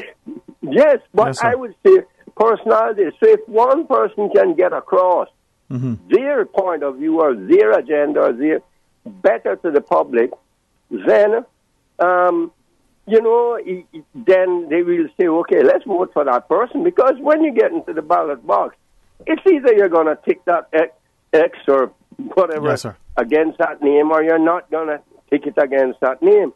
What I'm trying to say is we would have to have this sort of a decision made to pinpoint things that would be constitutionally of maximum importance to say, let us take it to the people for referendum, rather than let the decision be with the 19 who we have elected, because they are our voice. If you bring it back to us, 20,000 people? Then you're asking for 20,000 points of view in 19 different. Do you understand what I'm trying to say? I hear Are you. we going to run the country by referenda? I don't know when the time comes, when the time will come when we say, you know something, Yes, we sir. should just leave it up to them to do this or that. And, we have to give them certain responsibilities. That's why we elected them. Yes, sir. And certain decisions to make. It cannot be that there won't be a time when some things come up that did not exist at the time when they were running for election. It can be some things come up. I'm not going to say emergencies come up all the while. That's different. Yes, sir. But there are things that are of equal importance as far as I'm concerned, and we're not saying hold a referendum on it. Right. But what you're saying is that this person didn't run for that on their mandate. They have a discretionary opinion or whatever you want to call it, to arrive at certain things and say, well, I think we can go ahead and do this. Right. But again, other people may disagree. So, but the whole thing is this: I think we need to clarify this issue and make it simple for the people going there, or not compound it and obfuscate it, but just simply say the petition is asking that we hold a referendum to decide whether to build the piers now or in the future, or now at that position, or now at another place in the future, or not to build it or to build it. Right. Hey, thanks very much, sir. And I understand that there are some other callers, but respectfully. I also understand that there's a break, so respectful. If you hold on, we'll join you when we come back. Stay tuned for Talk Today. Congratulations, it's a boy. During the greatest events of your life, whether or not you have the right health insurance coverage should be the last thing on your mind. That's why at Fidelity Health, we are committed to helping you get matched with the right plan to suit you and your family. We offer a range of plans to suit your budget, plus access to a network of quality care throughout the Caribbean and the USA. You can relax and enjoy life's greatest moments when you are covered with Fidelity Health. Call us today at 949-7822 for a free quote. A trip to New York City is the experience of a lifetime. Starting this December, Cayman Airways will be offering daily non-stop flights from Grand Cayman to New York City. That's right, Cayman Airways is going daily to New York City starting this December. Stroll through Central Park or take in the bright lights of Times Square, enjoy a Broadway show, or visit museums, the Empire State Building, and so much more. Whether you're visiting for business or pleasure, you'll fall in love with New York City. And daily non-stop flights from Grand Cayman aboard Cayman Airways starting this December. For details and to book, call Cayman Airways reservations at 949-2311. Contact a travel agent or visit CaymanAirways.com. Okay, settle down. There's someone I want to thank. This guy knows how to get the most out of every fill-up. This guy had the common sense to drive into Esso so I could get back on the road. $5,000 richer. Thanks to me. Thank you so much, me. Thank you.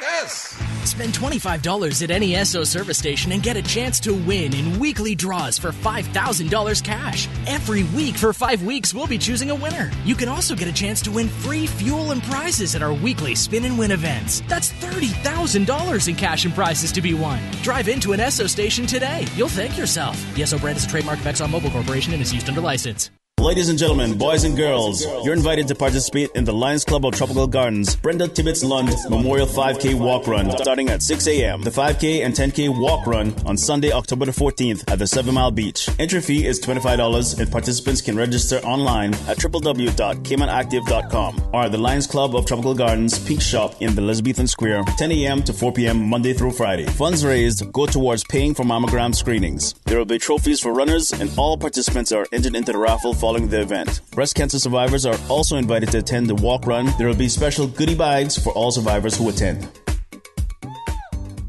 Is this thing working? Give me some sound over here. Every Monday through Friday from 3 to 6 p.m., Radio Cayman Super Jam Show, the #1 drive time entertainment show for your radio, featuring Will Sinatra. Now, sound is everything. Enjoy a mix of pop, hip-hop, reggae, and calypso, and an entertainment trivia section. The Super Jam Show is fueled by the proud sponsorship of the Cayman Islands Football Association. CIFA, building a better future for Cayman football. Thousands of Caymanians work in our cruise tourism industry. It is a myth that Cayman does not need cruise tourism. It is a fact that 4,500 Caymanians work in this industry today as taxi and tour operators, boat captains and crew, restaurateurs, retailers, water sports operators, and ambassadors at our attractions. If our cruise tourism industry is half of what it is today, what are we going to do with our people, the thousands of unemployed Caymanians? Support the peers, support our tourism. Talk today. But I do have some questions. Talk today. Cayman Islands' foremost listeners' participation program. Talk today. Because there are more questions than answers. What the public is saying. Waging to take your calls right now. Sterling Dwayne Ebanks.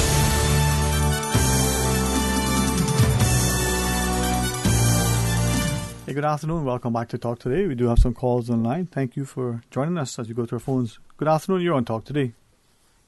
Yeah, hello, good afternoon. Hey, good afternoon, my friend. How are you? I'm pretty good, Dwayne. How you doing, man? I would say really good, blessed, thankful. I mean, it's a good day. And I agree. I don't know if you can see. I know you can't see outside that studio, but it's a beautiful rain going on, so it's a beautiful Friday. I'll hear about it later.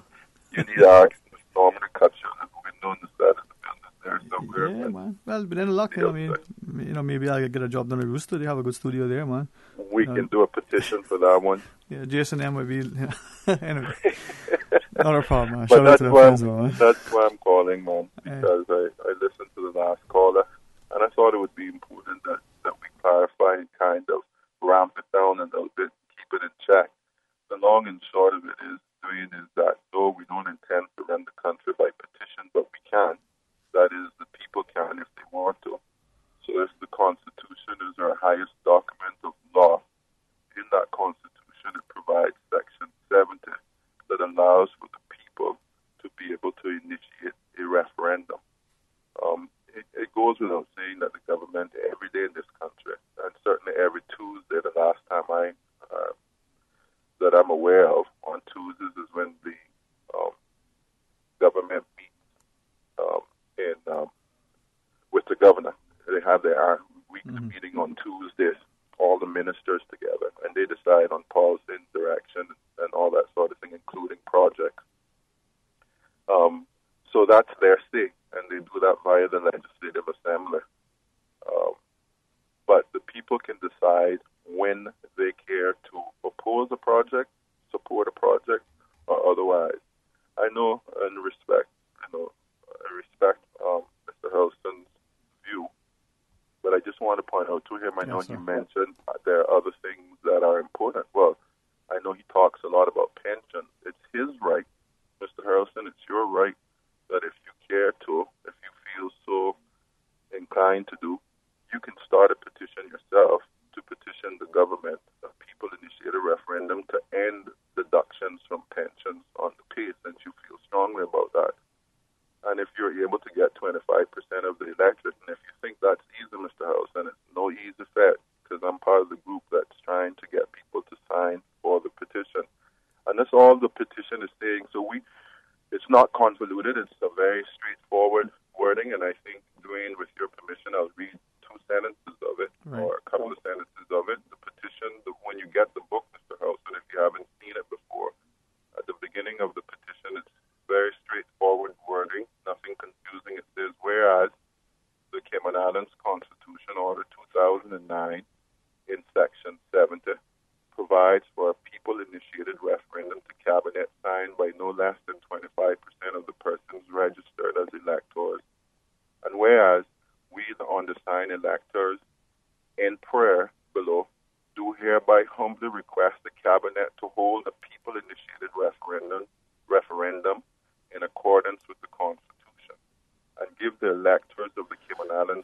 final say on the proposed cruise berthing facility. Now, therefore, the concerned electors of the Cayman Islands pray that the proposed cruise berthing facility, a matter of national importance, be decided solely by referendum pursuant to the Constitution. So it's very simple. What we say to the electors are, we wish to take this matter in regards to the cruise berthing facility to the people. The Constitution says, okay, for you to do that, you have to get 25% of those who are registered to agree to sign that. And that's all that we're doing.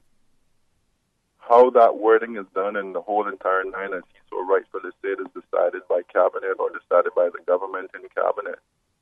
We would hope that they don't make it convoluted and that they make it very straightforward and simple, so that it means something, so that it really reflects the heart of what the petitioners are saying, which is let the people decide. I would suspect it would be a yes or no vote. Now, of course, there are wording that can make that very confusing as well, but then we would like to give the government the benefit of the doubt doing so. I just think it's important that we clarify that, given Mr. Harrelson's very passionate sort of view there a while ago. Well, I think this is where, continued dialogue and participation not just being facilitated by the politicians, but the electorate as well. So thank you very much, sir, for sharing with that. And as we go to our news, when we come back, rejoin us, please, for more Talk Today. Radio Cayman. Radio Cayman's newsroom. These are the biggest stories right now. The Cayman Islands Tourism Association clarifies its position on maintaining neutrality on the cruise berthing procurement decision. CITA says it's gathering questions to pose to government with an aim of assisting its members in their process of reaching an informed position, but maintains it simply cannot take a position that truly represents the diverse viewpoints of its membership. Good afternoon, I'm Dion Anglin with your headlines and news elsewhere. Doctors' use of cesarean section to deliver babies has nearly doubled in 15 years to reach alarming proportions in some countries. Rates surged from about 16 million births, 12% in 2000, to an estimated 29.7 million, that's 21% in 2015. That's what the report in the medical journal The Lancet has said. The nation with the highest rate for using the surgery to assist childbirth is the Dominican Republic with a 58.1%. A landslide following heavy rains in eastern Uganda has killed more than 30 people. It is feared that the death toll could rise as a government rescue team reaches the Mount Elgon area. A landslide in the same region, Baduda, killed more than 300 people in 2010. And Pope Francis has accepted the resignation of Washington, D.C. Archbishop Donald Wuerl, who has been criticized for his handling of sexual abuse cases. Cardinal Wuerl had offered to resign when he reached 75 in 2015, but the Pope did not take up the resignation. That's a wrap of your headlines. I'm Dion Anglin. Radio Cayman, the voice of the Cayman Islands. What's happening in your community? News and information, music and more. You can find us. www.radiocayman.gov.ky. Like us on Facebook and follow us on Twitter. Radio Cayman is your choice, your voice for today's biggest news. Radio Cayman.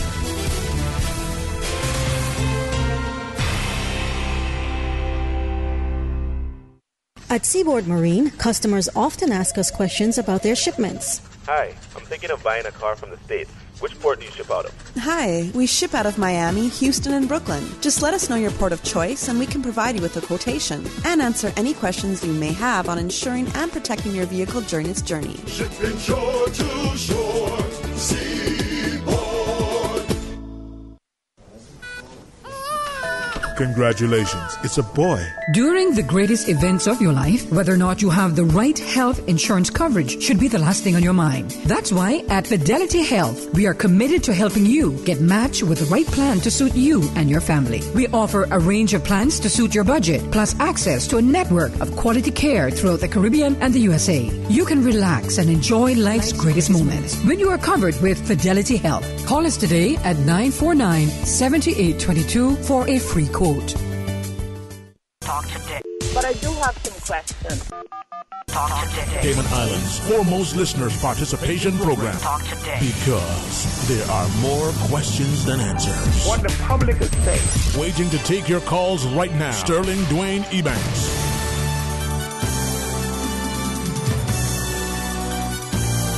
Welcome back to Talk Today. Thank you so much for joining us. And as we get to our guests with great respect and certainly their acquiescence, let's go to our phones to take one caller who is there with us just prior to the break. Hey, good afternoon and welcome. You're on Talk Today. Very good. Very good, Sterling Dwayne. Won't take much of your time. Hello, sir. Good afternoon. From the BRAC. Can you hear me? I can now. Thank you, sir. Yeah. The thing is, I am for the petition because, we have a government that's actually very compiled of three different bodies of people.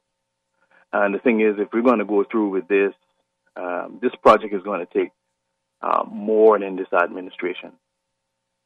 And so we, the people, have to be involved with this project because once this administration is gone, we want to have that continuum. And I just kind of leave it there. I know you have your guests and stuff, and I think that's basically my comment. Thank you, sir. Not only for your comments, but for your always respectful nature towards our guests, and thank you. But for what it's worth, on Tuesday, we have a scheduled discussion, continue to report. Hopefully we'll get to bring a balanced perspective, have everybody on the table. So I invite you to share it then too, but I will remind you about that. But thanks again, sir. And now as we turn our attention to talk about the Silent Witness March and from the Business and Professional Women's Club, we've got a chance to welcome, some individuals who share with us. Ms. Maureen Abbey together with Ms.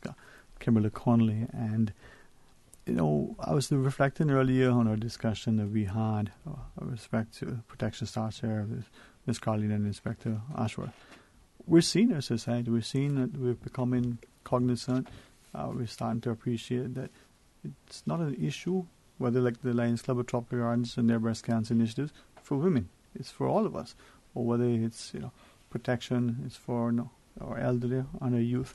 If it's an issue of gender violence, it's all of us. So Maureen, good afternoon to you, and certainly welcome you. Thank you so much for joining us. Thank you for having us. Kim and I are really excited to talk to you a little bit about what Business and Professional Women's Network does, and then also two upcoming events that we have. One is Fashion Forward, and one is the Silent Witness March. Mm-hmm. You kind of touched a little bit on the Silent Witness March, so maybe we can jump straight into that. Mm-hmm. So just to give you a bit of background for the listeners that don't know Business and Professional Women's Network, we were started in Cayman in 1976, and we're really focused on developing professional leadership and the business potential of all women in Cayman. And that includes, engaging both genders, so men and women, to support the female community. We, run a number of training programs, but really our focus, there are 5 main aims that we have with the programs we run. To help women re-enter the workforce, start up and advance their business or specific profession, protect their rights, overcome any type of limitations or marginalization that they may be experiencing, and then creating a nurturing environment in work, education, and health for women in Cayman and then globally as well. So, Kim, I'm just going to pass it over to you to talk to our listeners about the Silent Witness March. Thank you, Maureen. Good evening, Radio Cayman listeners. The Silent Witness March is in its 18th year. It started in 2000. And what it is really about is marching for legislation. We did not get a domestic violence legislation until 2010 when the late Edna Moyle did a private member's motion. And 8 years later, I think it's time to look at that and revise that because so much things have changed in that time. But the Silent Witness March is for paying tribute or showing support to those that are suffering in silence. So we march next Thursday, the 18th of October, from the Government Administration Building in silence to the courthouse steps, and then we'll have a short ceremony thereafter. And I'm honored this year to not only be a member, but also be the guest speaker. And the speech is titled, Healthy Home, Healthy Children, Healthy Community. Because believe it or not, they are linked. people think that they're segregated. The one has nothing to do with the other, but you would be frightened to know the statistics and how they overlap as to what's happening in the home, that's happening in our schools, that's happening in our community. You know, and as I listen to you, Maureen, I recognize that young BPW, you know, like with anything, if we have increasingly our younger people following the footsteps of, you know, our more seasoned heads, we continue to make our society healthier, from the home to the community to the society. This March, as Ms. Conley shared, it's about legislation. It's about being able to change a policy and affect things in a positive way, because it affects all of us, irrespective of our age or gender or ethnicity or even our economic status. Exactly, because we have over 800 reports annually about domestic violence, and 20% of that is from men. Mm-hmm. So that is quite interesting as well. It's not only something that affects women. It's not something that only affects children. Everybody from every creed can be affected by this. Okay. Just on the note of, talking about how this touches every aspect of our communities, one of the things about the Silent Witness March is that it's not only about the silence of those who are suffering domestic abuse, it's also about recognizing the role that we all play in seeing that in our community, and sometimes being hesitant to speak up and say something. And so I think it was last year, that was actually my first time participating in the Silent Witness March. It was incredibly moving, and Franz Manderson had given a bit of a talk, and he said, we all have a responsibility in every part of our community, whether that's at home or work even. And when we witness something, we need to be there to support and encourage those people who are experiencing that to speak up. And like Kim said, it's really about, helping that legislation that came in 2010 be recognized and enforced and useful to the community. Yeah, and that's the idea, that it's being useful to the community. And we all talk about what can we do to make it better, and our participation as we see over the years. Now, sometimes it swells because of people, sometimes we shy away. From that perspective, though, Ms. Kim, the timing of the march and the venue, to speak, and the nature of it, it's a silent march. There's no talking. You see the serious, somber nature of the people who've participated, and even the bystanders who are observing. There's a sense of reverence, but also a recognition that this touches and concerns all of our lives. It does. I know I spoke to someone recently, and I said, in such a fashion, we have to know what we're doing when we're honoring victims of any situation, whether it's breast cancer, domestic violence, because victims are among us without us even knowing, and they see how we take the cause that they're suffering from and how we use it in the community. So this is something, it's free. You're welcome to march with us. You can put on your flats and involve yourself, because it's something that we need to have more people being involved in the community. Personally, I have an event that's in its second year that will happen on the 17th of November, and it's called Victors of Abuse. And people get to share their stories and how they overcome, because everyone's different and everyone's story is different. So that gave them a platform. Last year was successful. We had over 100 people in attendance, and we're hoping to grow that event each year. And I'm happy for the support that it got from the Business Professional Women's Club, my members last year, because it, too, like the Silent Witness March, is just another avenue for us to talk about it, to make it more highlighted in the community, because I just feel like it's brushed under the rug and you don't understand the seriousness of not speaking about it, not addressing it until it's too late. One of the things that I saw with the march last year when I attended was that it was this incredible coming together of community organizations that in Cayman, they all work towards the same cause. And sometimes, we can all get really busy in our silos of working on our programs and our projects, which all complement each other. Mm-hmm. But to see everyone come together and walk together was an incredible thing. So what I would say is that, if you are interested in attending, perhaps your workplace is already planning on attending. So get in touch with, you can get in touch with us, or you can get in touch with the HR people in your workplace. I know that the Family Resource Center usually has a large contingent, the Cayman Islands Crisis Center, and the Red Cross. So there's a lot of organizations who are all working toward the same cause that will be there and marching in silence. I think the representation, the presence there only shows that you're aware and concerned, but you want to create an environment that is safe for all of us. Exactly. And I think as we look at it, it's important that we're able to participate in such a way. And just, what is it that we hear? There's safety and strength in numbers. We send a message that this is a behavior that isn't one that should be acceptable in our society. Not. As we come back from our break, could we also talk more about I know the young BPW's initiative coming out, Fashion Forward? Absolutely. All right, well, you want to know about it because I kind of do as well. When we come back, please rejoin us as we get a chance to learn more. Stay tuned for Talk Today.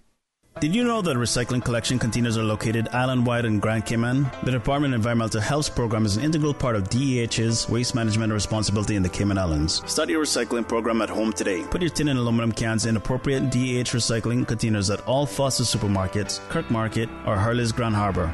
Help keep the Cayman Islands clean. Reduce, reuse, and recycle. For more information about recycling, go to www.deh.gov.ky.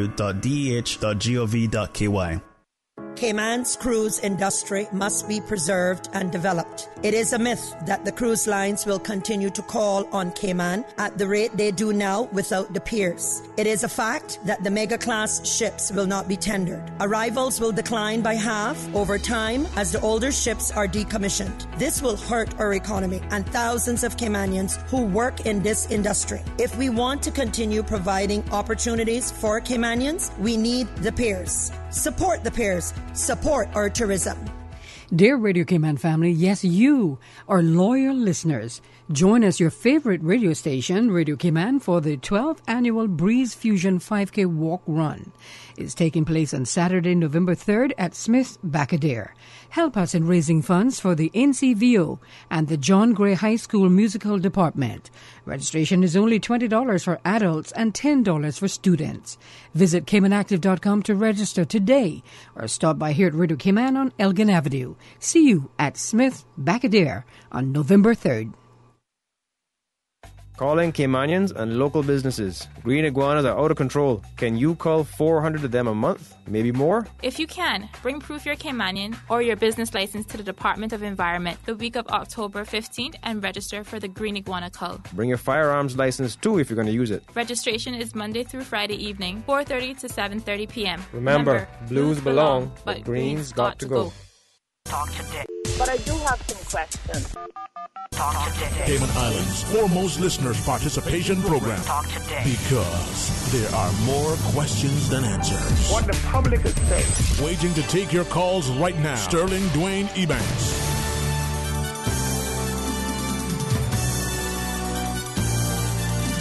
Hey, good afternoon and welcome back to Talk Today. Thanks for joining us as we get a chance to continue the discussion with Ms. Kimberly Connolly from the Business and Professional Women's Club and from young, BPW, right? Ms. Maureen Abbey. Ladies, thank you so much. And for those, as our caller earlier had shared about how, outside was such a wonderful day of, open skies, the heavens blessing the earth. And so you've braved the elements to be in the studio, or at least we can do is be attentive. Fashion forward. I mean, some of us, I don't know, we don't even fashion sideways, but fashion forward? Yeah, no, so Fashion Forward is an event that we have coming up, and it really brings together everything that our current sitting president, Miss Paula Robinson, is focused on for the year.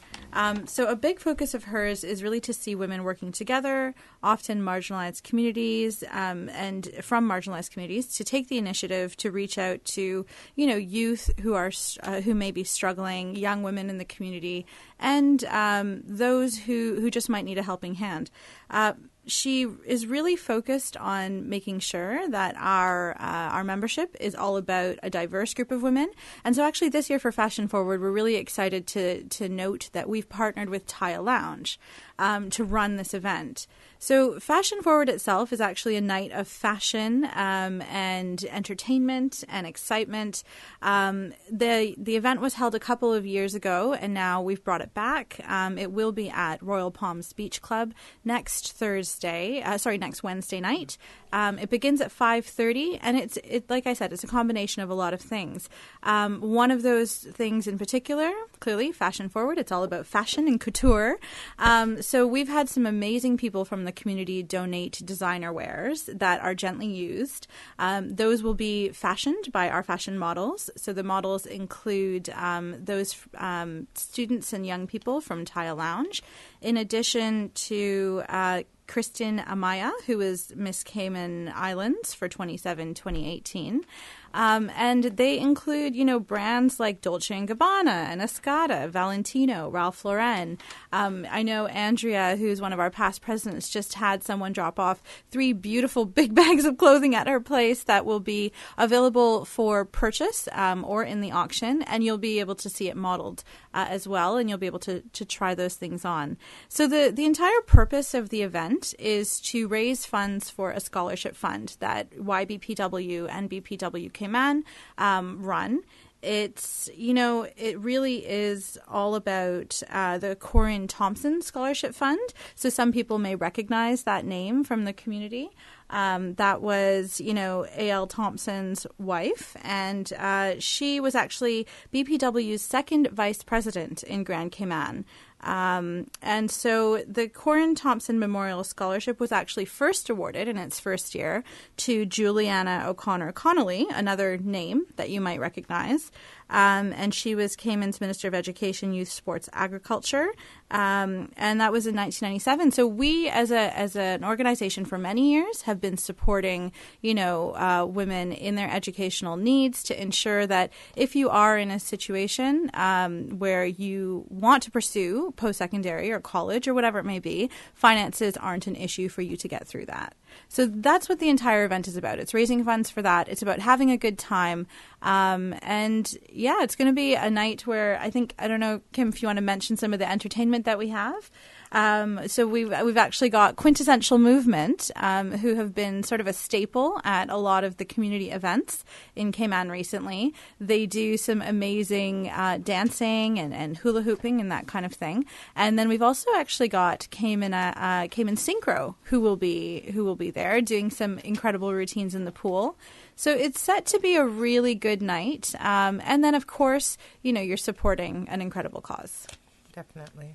All right. Yeah. Well, when you mentioned some of the models, last year's Miss Cayman World or Miss World Cayman, Kristen Amaya, an incredible lady in her own right. Exactly. So our presence may encourage and inspire other people. But you look at the scholarship fund and the fact that it can empower other women, provide that possible impediment. Going to school is costly, not just the tuition that may be paid for on a full scholarship because of your academic or athletic prowess, but just being able to have a few extra dollars to go and enjoy a little entertainment sometimes makes a difference or becomes impossible, right? Yes. And we're working together as a cohort to ensure that women have the opportunity to develop their leadership potential, to develop their professional potential, because it can turn someone's life around, having that additional education to fall back on and move forward in life. That's the thing. Education is empowering, it is equalizing, but also too it gives people that sense that they have an intrinsic worth and value. Our mothers and grandmothers in particular always point their heads and say, "If you get it here, nobody can take you." I'm sure you heard that, Ms. Kim. It's true. Still hearing it. Still hearing it. And that is why I think we can move forward together. And when women, especially in our society, we see what they are, what they've done, what they continue to do, it should also cause us to move forward. Ms. Maureen? Yeah, no, I was going to say I think the most beautiful thing about this event is that, so the tickets are $50 or $400 for a table of 8.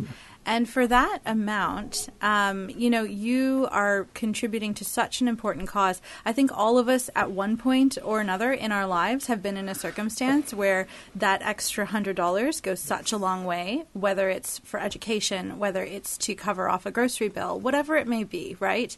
And so just knowing that, you get to go out and have a night full of fun with your friends, enjoy some fashion, enjoy some entertainment for such a small amount, like something like $50. But that $50 will contribute to making such an impact in somebody's life. It's a beautiful thing. Right. So for those who want to maybe attend, can they get tickets beforehand? Because some of us like to pre-plan, others just show up. You know what? It's Wednesday. And I think next Wednesday is the end of the month, so the very last day. I say no more.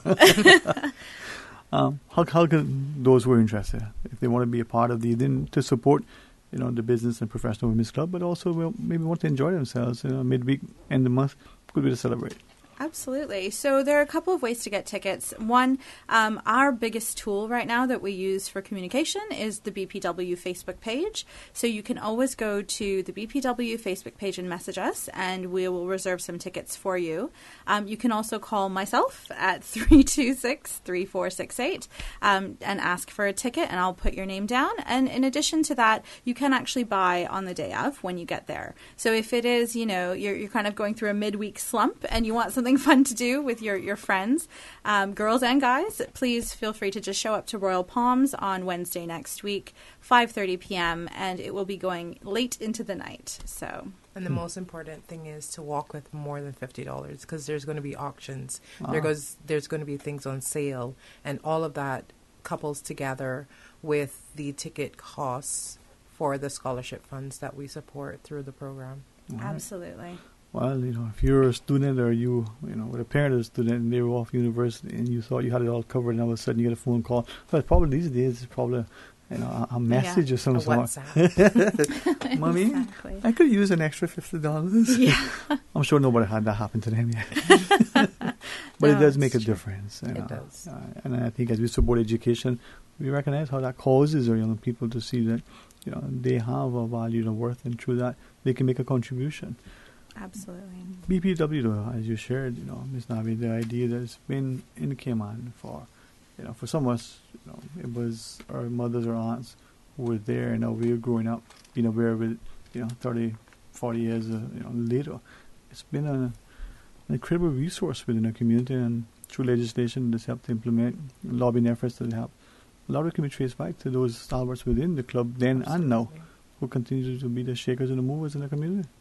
Absolutely. I mean, I think, and that's one of the things that, I'll admit, I've been in Cayman 2 years, right? But one of the things that brought me into the club and wanting to be a part of it were people like Miss Annie and, Reverend Linda.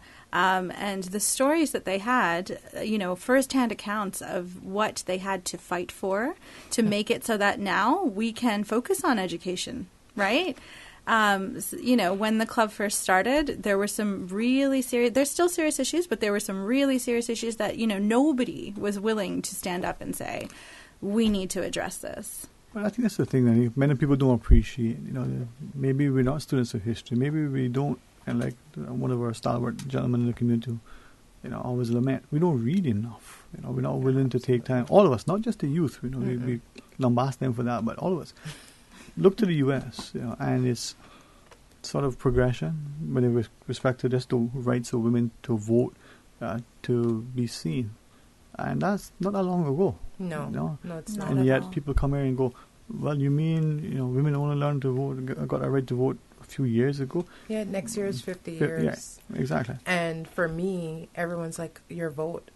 I don't talk about my vote. My vote is not for sale. It's not for purchase. Absolutely nothing. I just go in and vote. From an informed because perspective. So many people fought for that right, and I shouldn't take it for granted. Well, I hope that, not just our women, but in particular, they continue to inspire and get involved, and we as a supporting cast of husbands and the fathers and the sons and the brothers, supporter of women.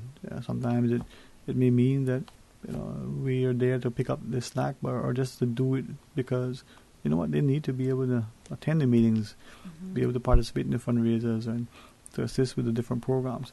As we close to the discussion, Wednesdays and how far are we? I mean, today's Friday, right? And Monday's a holiday, Miss Kim? I wish. She was like, I know, had me convinced there for a minute. I was thinking that too. I was like, wouldn't that be lovely? Shouldn't it be a holiday? I mean, yes. You think that? I just kidding. No, it's not a holiday. But I say that to get some people going thinking, we can make it a difference. Absolutely. I was going to say one of the key things that we wanted to highlight as well is that the club is open. Right. We have actually many people's husbands who are actually also members of the club and show up to meetings and show up to our Christmas luncheons and, our events across the board. And so if you are looking to get involved in either Young BPW or BPW, hit us up on our Facebook page, reach out to either Paula, who is very, active on social as well, or go to our website, bpwgrandcayman.org. And you'll get all the info you need to join. We have monthly meetings, and then YBPW. So we meet once every 2 weeks, and we have things like every month a Fit and Fun event. We'll be representing tomorrow at Pilates for Pink. So we have fun. We get out into the community. We do it for a good cause, and we all support one another. Yes, best of both worlds. All right. Well, thank you all very much, and through Dr. Borden or any other resource that you wish to come on. We're here for you. Thank you for your continued efforts. And as we do, these things together, we make our communities healthier, safer, and fun. So next Wednesday at Royal Palms from 5:30. Absolutely. Hopefully it's a wonderful Thursday, the Silent Witness March. So thanks very much, ladies. You make a difference and you make it meaningfully. Thank you. Thank you. Thanks for having us. All right, to our listeners, enjoy your weekend. A quick reminder: Monday morning, please join Mr. Orrit Corner for the record. For Talk Today, we're having a discussion in a conjunction with our friends over DCFS. It is October. We celebrate our elderly. Monday's discussion, we're going to talk about financial fraud and the elderly. We'll learn more about it. Our friends from CNB will help facilitate that discussion. Of course, on Tuesday, make a note because we're planning to have in the studio healthy discussion on the port. So we got some people sitting across to the table. Hey, until Monday and throughout the weekend, be blessed. The Wesleyan Churches of the Cayman Island District is pleased to present their 6th Annual Youth Convention, Navigate, from October 23rd through 28th. This year's theme is focused on navigating your spiritual journey in a postmodern world, featuring pastors Alston Ebanks, John Gray High School counselor Christopher Murray, and visiting pastor Ronald Benjamin. The rise of technology, identity politics, and societal changes can create roadblocks in a young person's life. Remember, learn the skills to take charge of your spiritual journey. We need to get back to the basics of life. The 6th Annual Youth Convention by the Wesleyan Churches of the Cayman Islands takes place in Northside at the Cradock Ebanks Civic Center, October 23rd through the 28th. Bus services will be available nightly from Georgetown to Northside. For more information, contact Cassandra at 925-1930 or Pastor King on 916-5372. That's 925-1930 or 916-5372. Whoa.